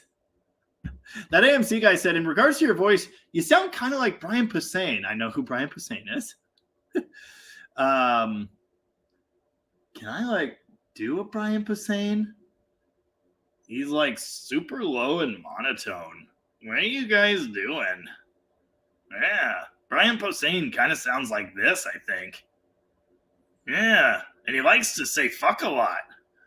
Anyway, I like him. I watched one of his stand-up specials not too long ago. Dan sent me roller lifter images. No, I haven't seen them. My daughter stole my phone, and the page chats don't work on the MacBook. I don't know why, but I'll check that out. Stephen Andrews says, had 250K on our 87 Dakota long bed when I gave it to my niece. 3.9 was still chugging along fine. Still have the long canopy here near Tenino. Oh, wow. Nice. Tenino's not so far. Very cool. My mom says, my grandfather always called me James. I know you had at least one friend who insisted on calling you Jim. That would be Aaron King. He dropped in here. Was that last weekend or 2 weekends ago? And said, Jim. Yeah, Mexican spec can't do both at the same time. That's why I didn't offer. But yeah, all respect to Mexican spec. Seems to be doing a great job. Not with that attitude. Nice. Spitfire Mike said, my 96 Dodge Cummins to rebuild injectors. Replaced with aftermarkets? I would. Easy. Way easier. Cheaper. Faster. Get them online or whatever. Idaho Lineman wants to know, do you mess with VE or P-Pump Cummins? Yes. I've got an old first gen that just keeps on going. I can't seem to convince myself to get rid of it despite the wife's best efforts. Well, it can come to my house. That would be fine. The VE is fine. Obviously, the P-Pump is better. But, yeah, VE works. I've never owned a P-Pump, a running truck with a P-Pump. I've had 5 VE pump trucks, I think. 1 or maybe even 2 non-intercooled. Maybe just 1. Yeah, I think just 1. It's kind of neat. I'm a big fan of those. Those are my favorites. I have a 3rd gen now. I love it. Great driving truck, great riding truck, quiet, heated leather seats are great. And going back to the whole, I'd rather drive my modern Cummins towing a car trailer than drive a ramp truck. Yeah, me too. But I still want to build it. I've always wanted to. And again, my hope is that I can turn it into the Swiss Army knife of trucks. A trailer driver, a working truck that does neat things. It'll also be cool. My 3rd gen isn't cool enough to put the Dead Dodge Garage name on the door, but I'll do it on that. It's just a dream. It's just something I want to do. And I may not end up really using it, but my plan is for race day, have all my spare parts, tools, etc. loaded up in there, put the race car on the back, and away we go. Jeff A. Spears. Who is Rocket? Rocket Tom. Tom.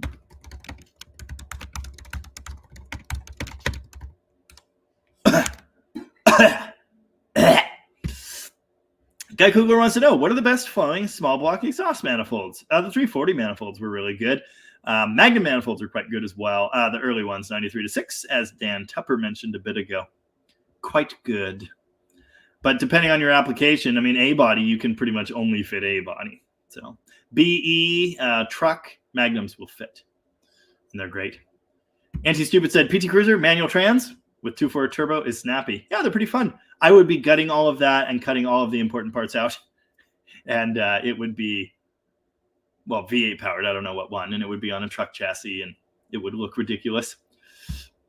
Bill Johnson sent me a couple Cornet pics last week during the live stream. Did you get them? Yes, I did. I thought I read that out. But yeah, I did. Well, I think so. Pretty sure I did.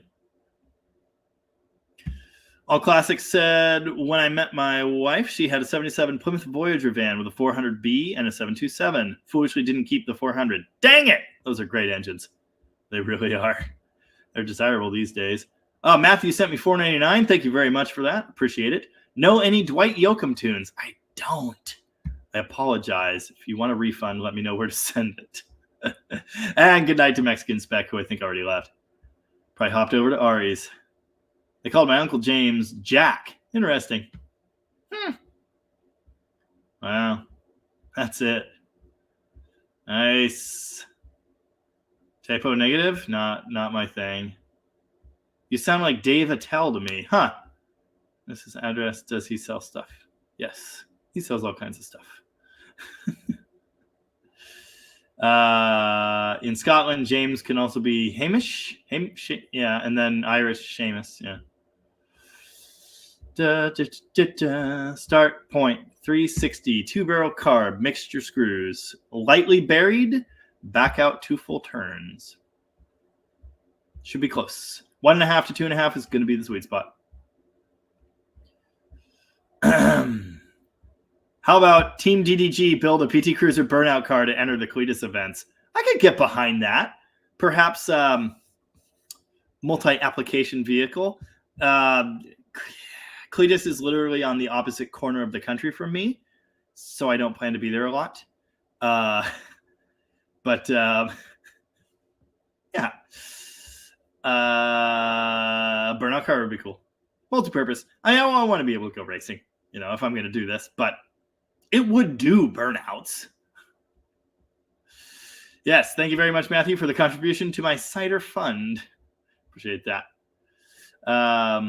Anti-Stupid had a 69 Polaro wagon. Never seen another to this day in the wild or at any shows. Well, I can't say I have either. But I've seen a 70 Monaco wagon. In fact, I built a very, very factory 440 for it. Matthew wants to know, should I bother fixing... Oh, Squire. Is that a bass? Yeah, Squire bass. Nice. I've got a fretless P-bass special back here somewhere. Where is that? Matthew wants to know, should I bother to fix the 76 Aspen? It's rust-free and pin straight, but I'm not in love with it. It's a great car, but can't seem to find it cool. I don't really find them cool either. I find them almost cool. The cool thing about them is they're affordable. And they're buildable, and you can put, hot small blocks in them and do fun hot rod things. But it's not my favorite body style. It just looks like a late Nova to me. So, yeah, it's your call. I mean, if you're not in love with it, I definitely wouldn't go all ape on it. But people do really like those cars. So you should be able to find someone that does. Yes, Robert, it's very close to Rumble time. Maybe we'll get out of here on time for once. Maybe. Yeah, I don't know. I like them more now. I get it. To me, the F-body now is the A-body 10, 15 years ago. So they're cheap, and you can get them, and that's great. But if you don't love it, I don't know if I would. Trojan says, so I've been binge watching your channel. It's entertaining. Thank you very much. Appreciate that. I'm doing my best. Thanks for hanging around. Got lots more coming up. Hopefully, we'll continue to be entertaining. Rooster's got to go way down. Take care to all my DDG pals and Jamie. Jamie, I will call next week. Sounds good, Rooster. I'm going to be all over this week, so I don't know what day will be good. I think tomorrow I'm going to El Rocket. Tuesday, I'm driving. I've got a lot of driving Tuesday. Anyway, sounds good. Moparts 52 has a highly modified 70 swept line with an overbuilt Cummins in it. That's awesome. I pull my wife's 66 Fury to shows all over. Have been in Washington a few times. That truck empty is one of my fastest vehicles. Nice. Yeah. Oh, yeah. It's really easy to build the hell out of the Cummins. It's crazy. It is not hard either. I think I already said it was easy. That would be a drink. Clone and Aspen RT. The Volare Roadrunners are kind of cool. Yes, I got a spoiler for my piece of crap Volare. I don't have enough trunk lid to screw it onto. But, yeah. Patrick Schutz says, Mopars and guitars. Thanks, Jamie. You are welcome. Thanks for hanging out, Patrick. Let's talk about what's good about F-bodies, says Robert Hill. Headers fit, easy to work on. That's about it. You forgot the most important thing, Robert. They're cheap.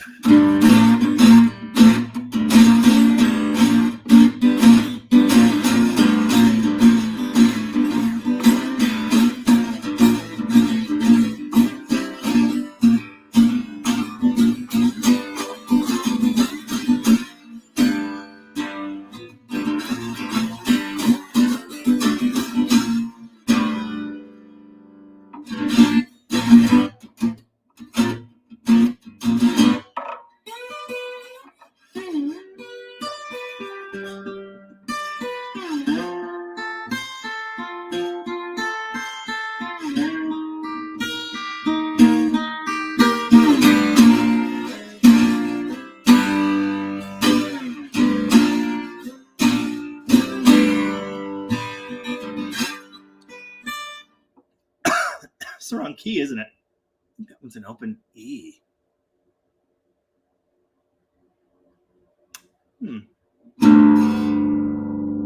Open D. It's probably an open D. I don't know. Night, Chris. Thanks for hanging out. Appreciate that. Have a good one. Oh, wow. Matthews Aspen is not an RT, but it has most of the appointments. Coupe V8 4-speed. Fun car to drive and handles better than my Duster ever did. Nice. That's pretty cool. I mean, yeah, I don't know. It's not that I strongly dislike them. They are not my favorites.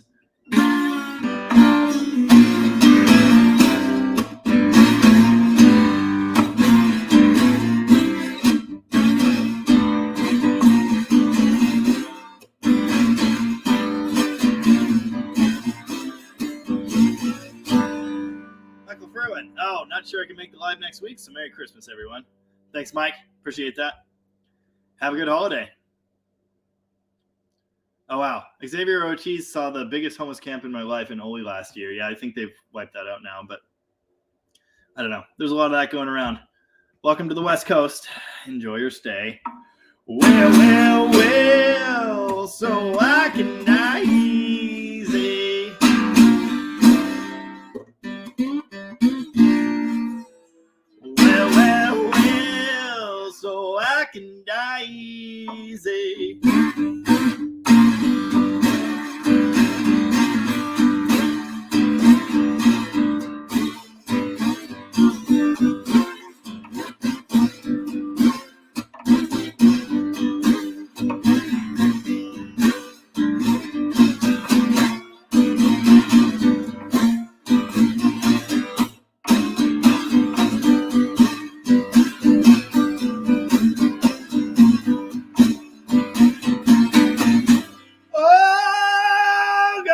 in my dying day.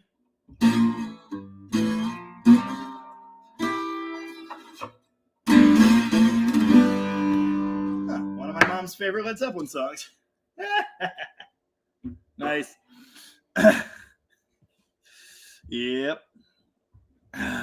Thanks, Ivy Thunder. Really appreciate it. You have a good one. Antifreeze good to +5 above will not freeze. Only turns slushy with no expansion. Well, slushy is freezing his expansion, but it might not blow your block to bits. It's worth noting Matthew did not plan on owning an F body, but it was dirt cheap and now resides in my island of misfit Mopars. That's how it happens. I didn't plan to own a lot of things. You know, that's kind of what I was thinking, but I wasn't going to say anything. Oh, Remy Kushner says Physical Graffiti is one of the greatest albums ever. Yeah, that's a great one. Very good. Track number 3. Since we've got so many Led Zeppelin experts in the house, I have been playing this song for years, and I can't remember what it's called. Wait, hold on. Did I do that wrong? I might have done that wrong.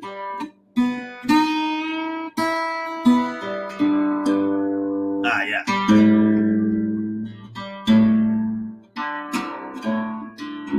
I did that very wrong.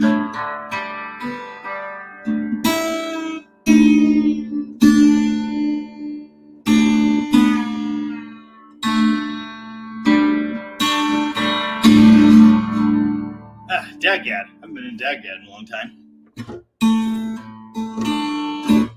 I can't remember what this Led Zeppelin song is called.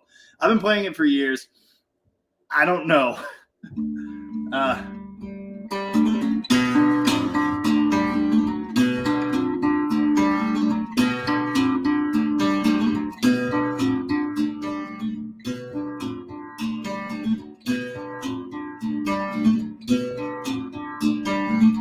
Robert Hill, that's the dumbest thing I've ever heard.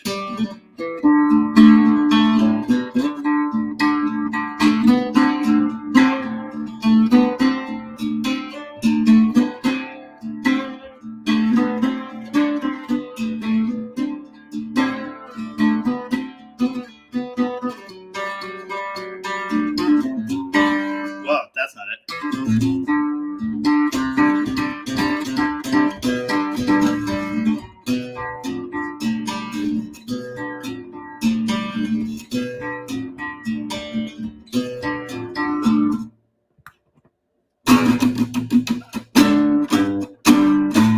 Whatever.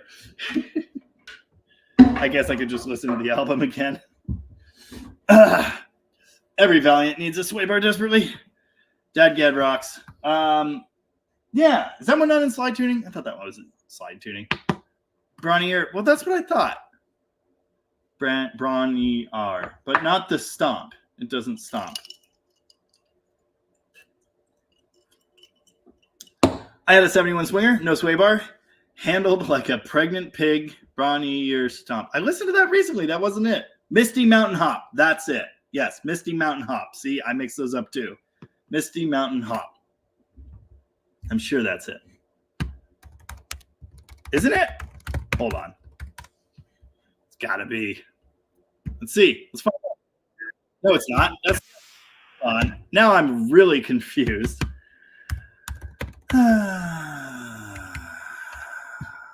But I listened to this the other day, and that wasn't it.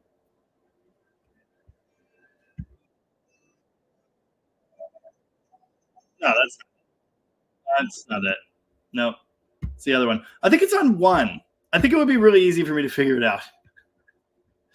Anyway. Nice. Yeah. Freaking Welsh. Track 5 of Zep 4. I'm learning so much. Track 5 is Misty Mountain Hop, but that wasn't it. I thought that was what it was called, but it doesn't seem to be.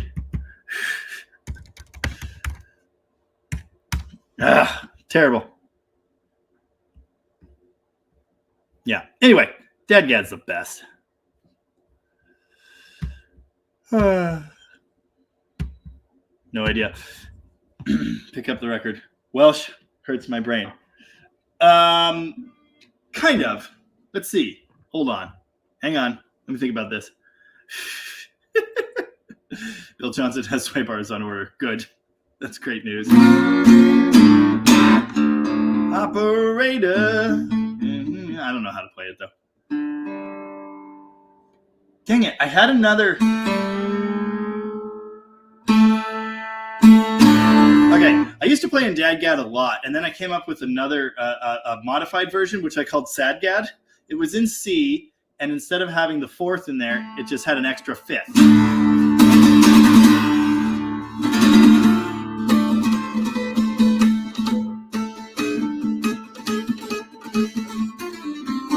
I thought it was earlier than that, yeah.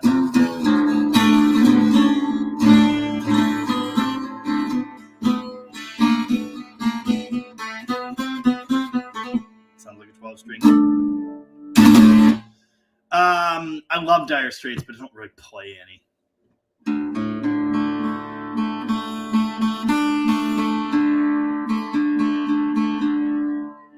I don't care where Jimmy Page lived or how many children he worshipped to Satan.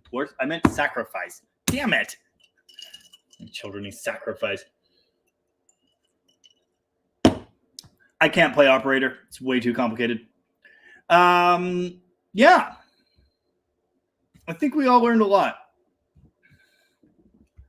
Nice. Bill Johnson has Hotchkiss springs on hand, waiting on front torsion bars, Firmfreel sway bars, awesome, and a set of Bilsteins. Oh, yeah, that'll fix everything wrong with it. That's going to be great. Open G Rolling Stone stuff. Is Ventilator Blues in Open G? I think it is.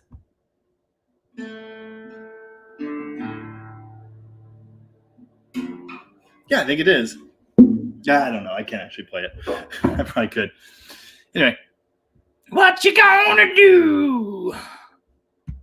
Good way to wire a points distributor. The way the factory did it. Goes to coil negative. The wire goes to coil negative and you're done. A lot of stuff from 1 and 3 are like that. Yeah. Led Zeppelin 3. Let's see. Let's see if I can find it. If I could remember... Another song fades into it. Your Time Is Gonna Come. What album is that on? Is that on 1? Yeah. Isn't that on 1? That's what I thought. It's totally on 1. No. Here we go.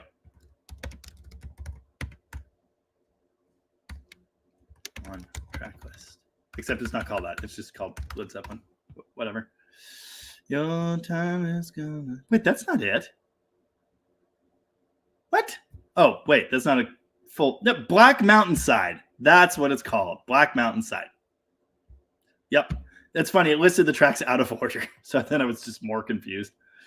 Wall of Voodoo. Mexican Radio. That's on the TikToks and the YouTube shorts. So my daughter's been singing that recently.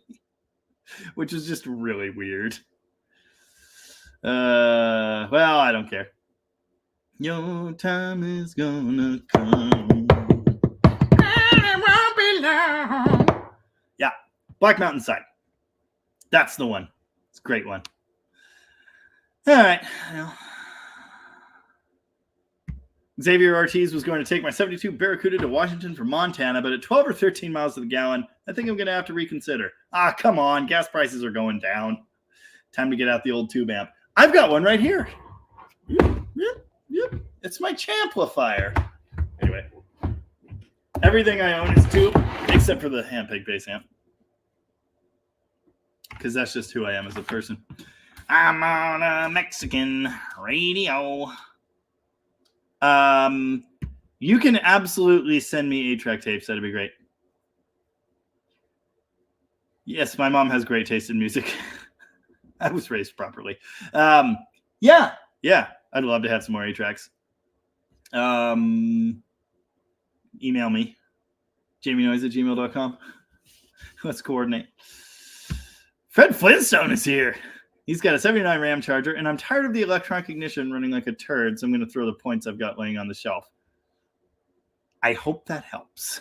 But it's really easy, really easy. Unplug the negative coil wire, what I call the banana slug. It's black with a yellow stripe. Unplug that and plug the points distributor in, and you're done. You can absolutely do that. Moparts52 said, I know a few people that have taken F-body front ends with disc brakes and used the front suspension parts on other older Mopars. He said Moparts, and I almost read it that way.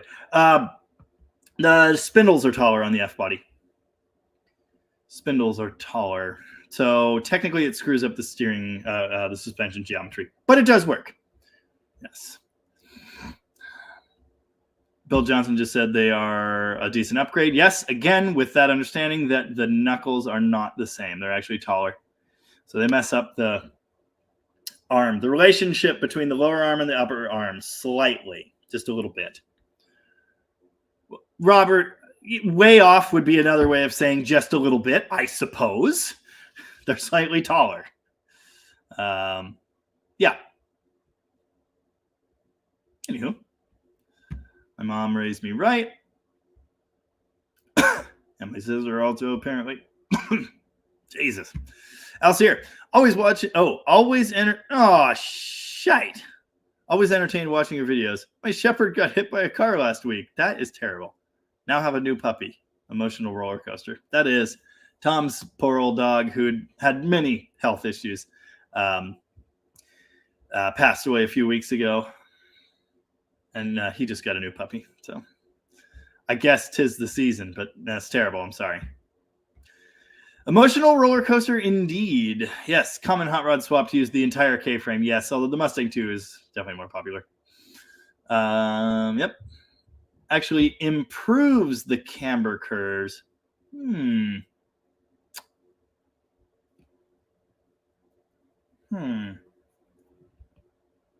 What I've read didn't necessarily indicate that it improves things, but over an inch taller. I don't think it was an inch. I thought it was like half an inch to 3/4 of an inch or something, but I don't know. I know they're taller.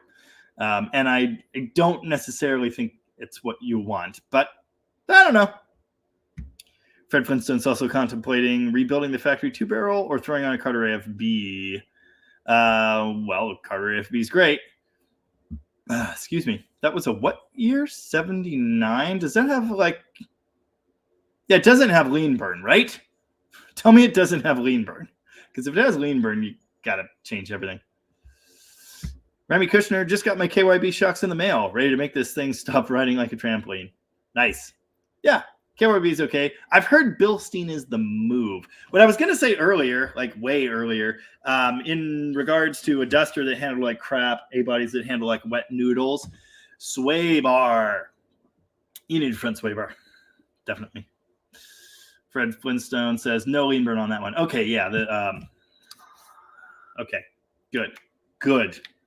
That's great news. So there you go. You'll be cutting those springs. What springs? What Mopar springs would you be cutting? Anywho, now that we've got all this controversy right at the end, that's great news, but I'm going to leave. Moparts 52 never did any of that swapping, just had an older Aspen, ran pretty good for how not good looking it was. Bill Johnson says 3/8 taller. Raising the outer pickup point for the ball joint gives a better camber curve.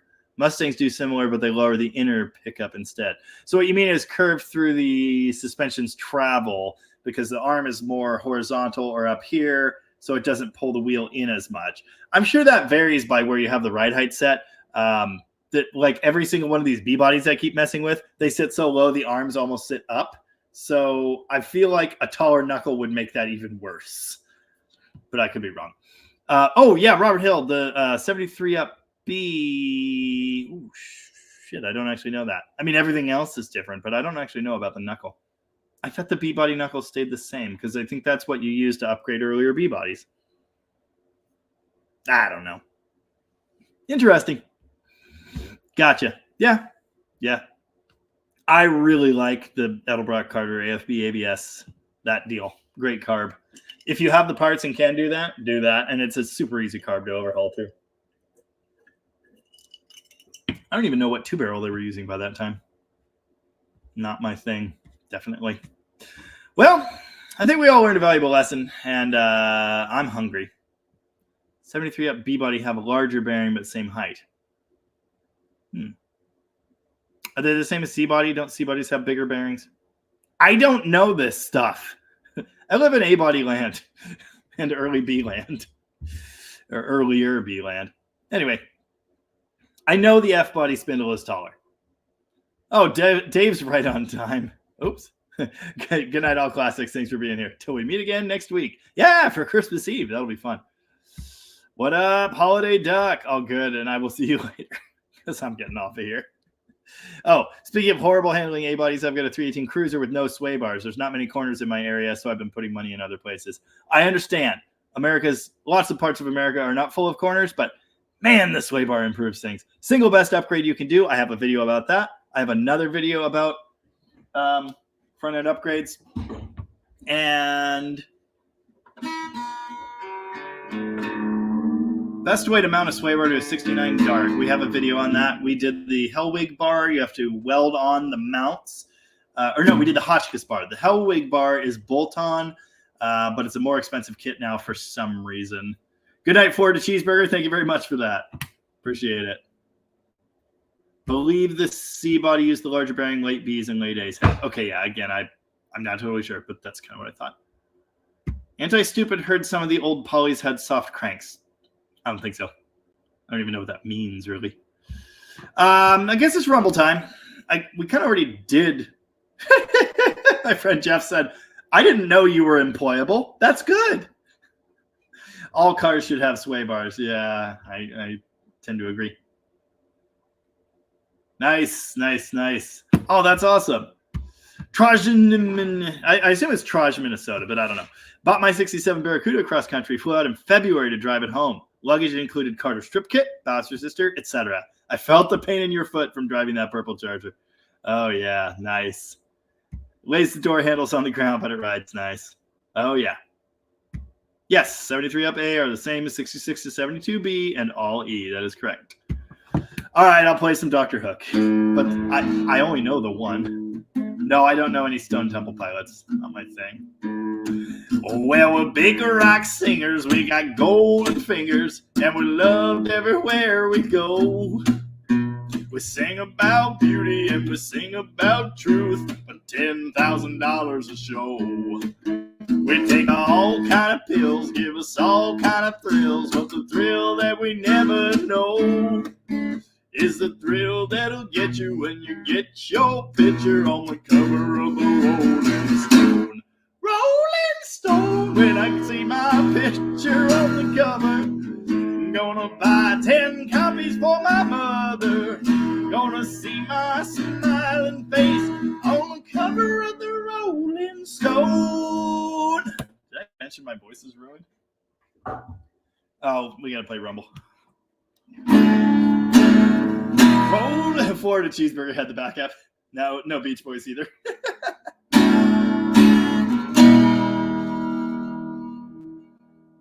It's just without the rest of the band.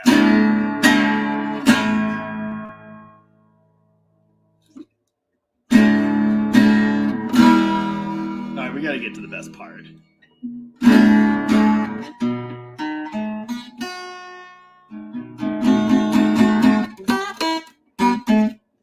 Son of a bitch.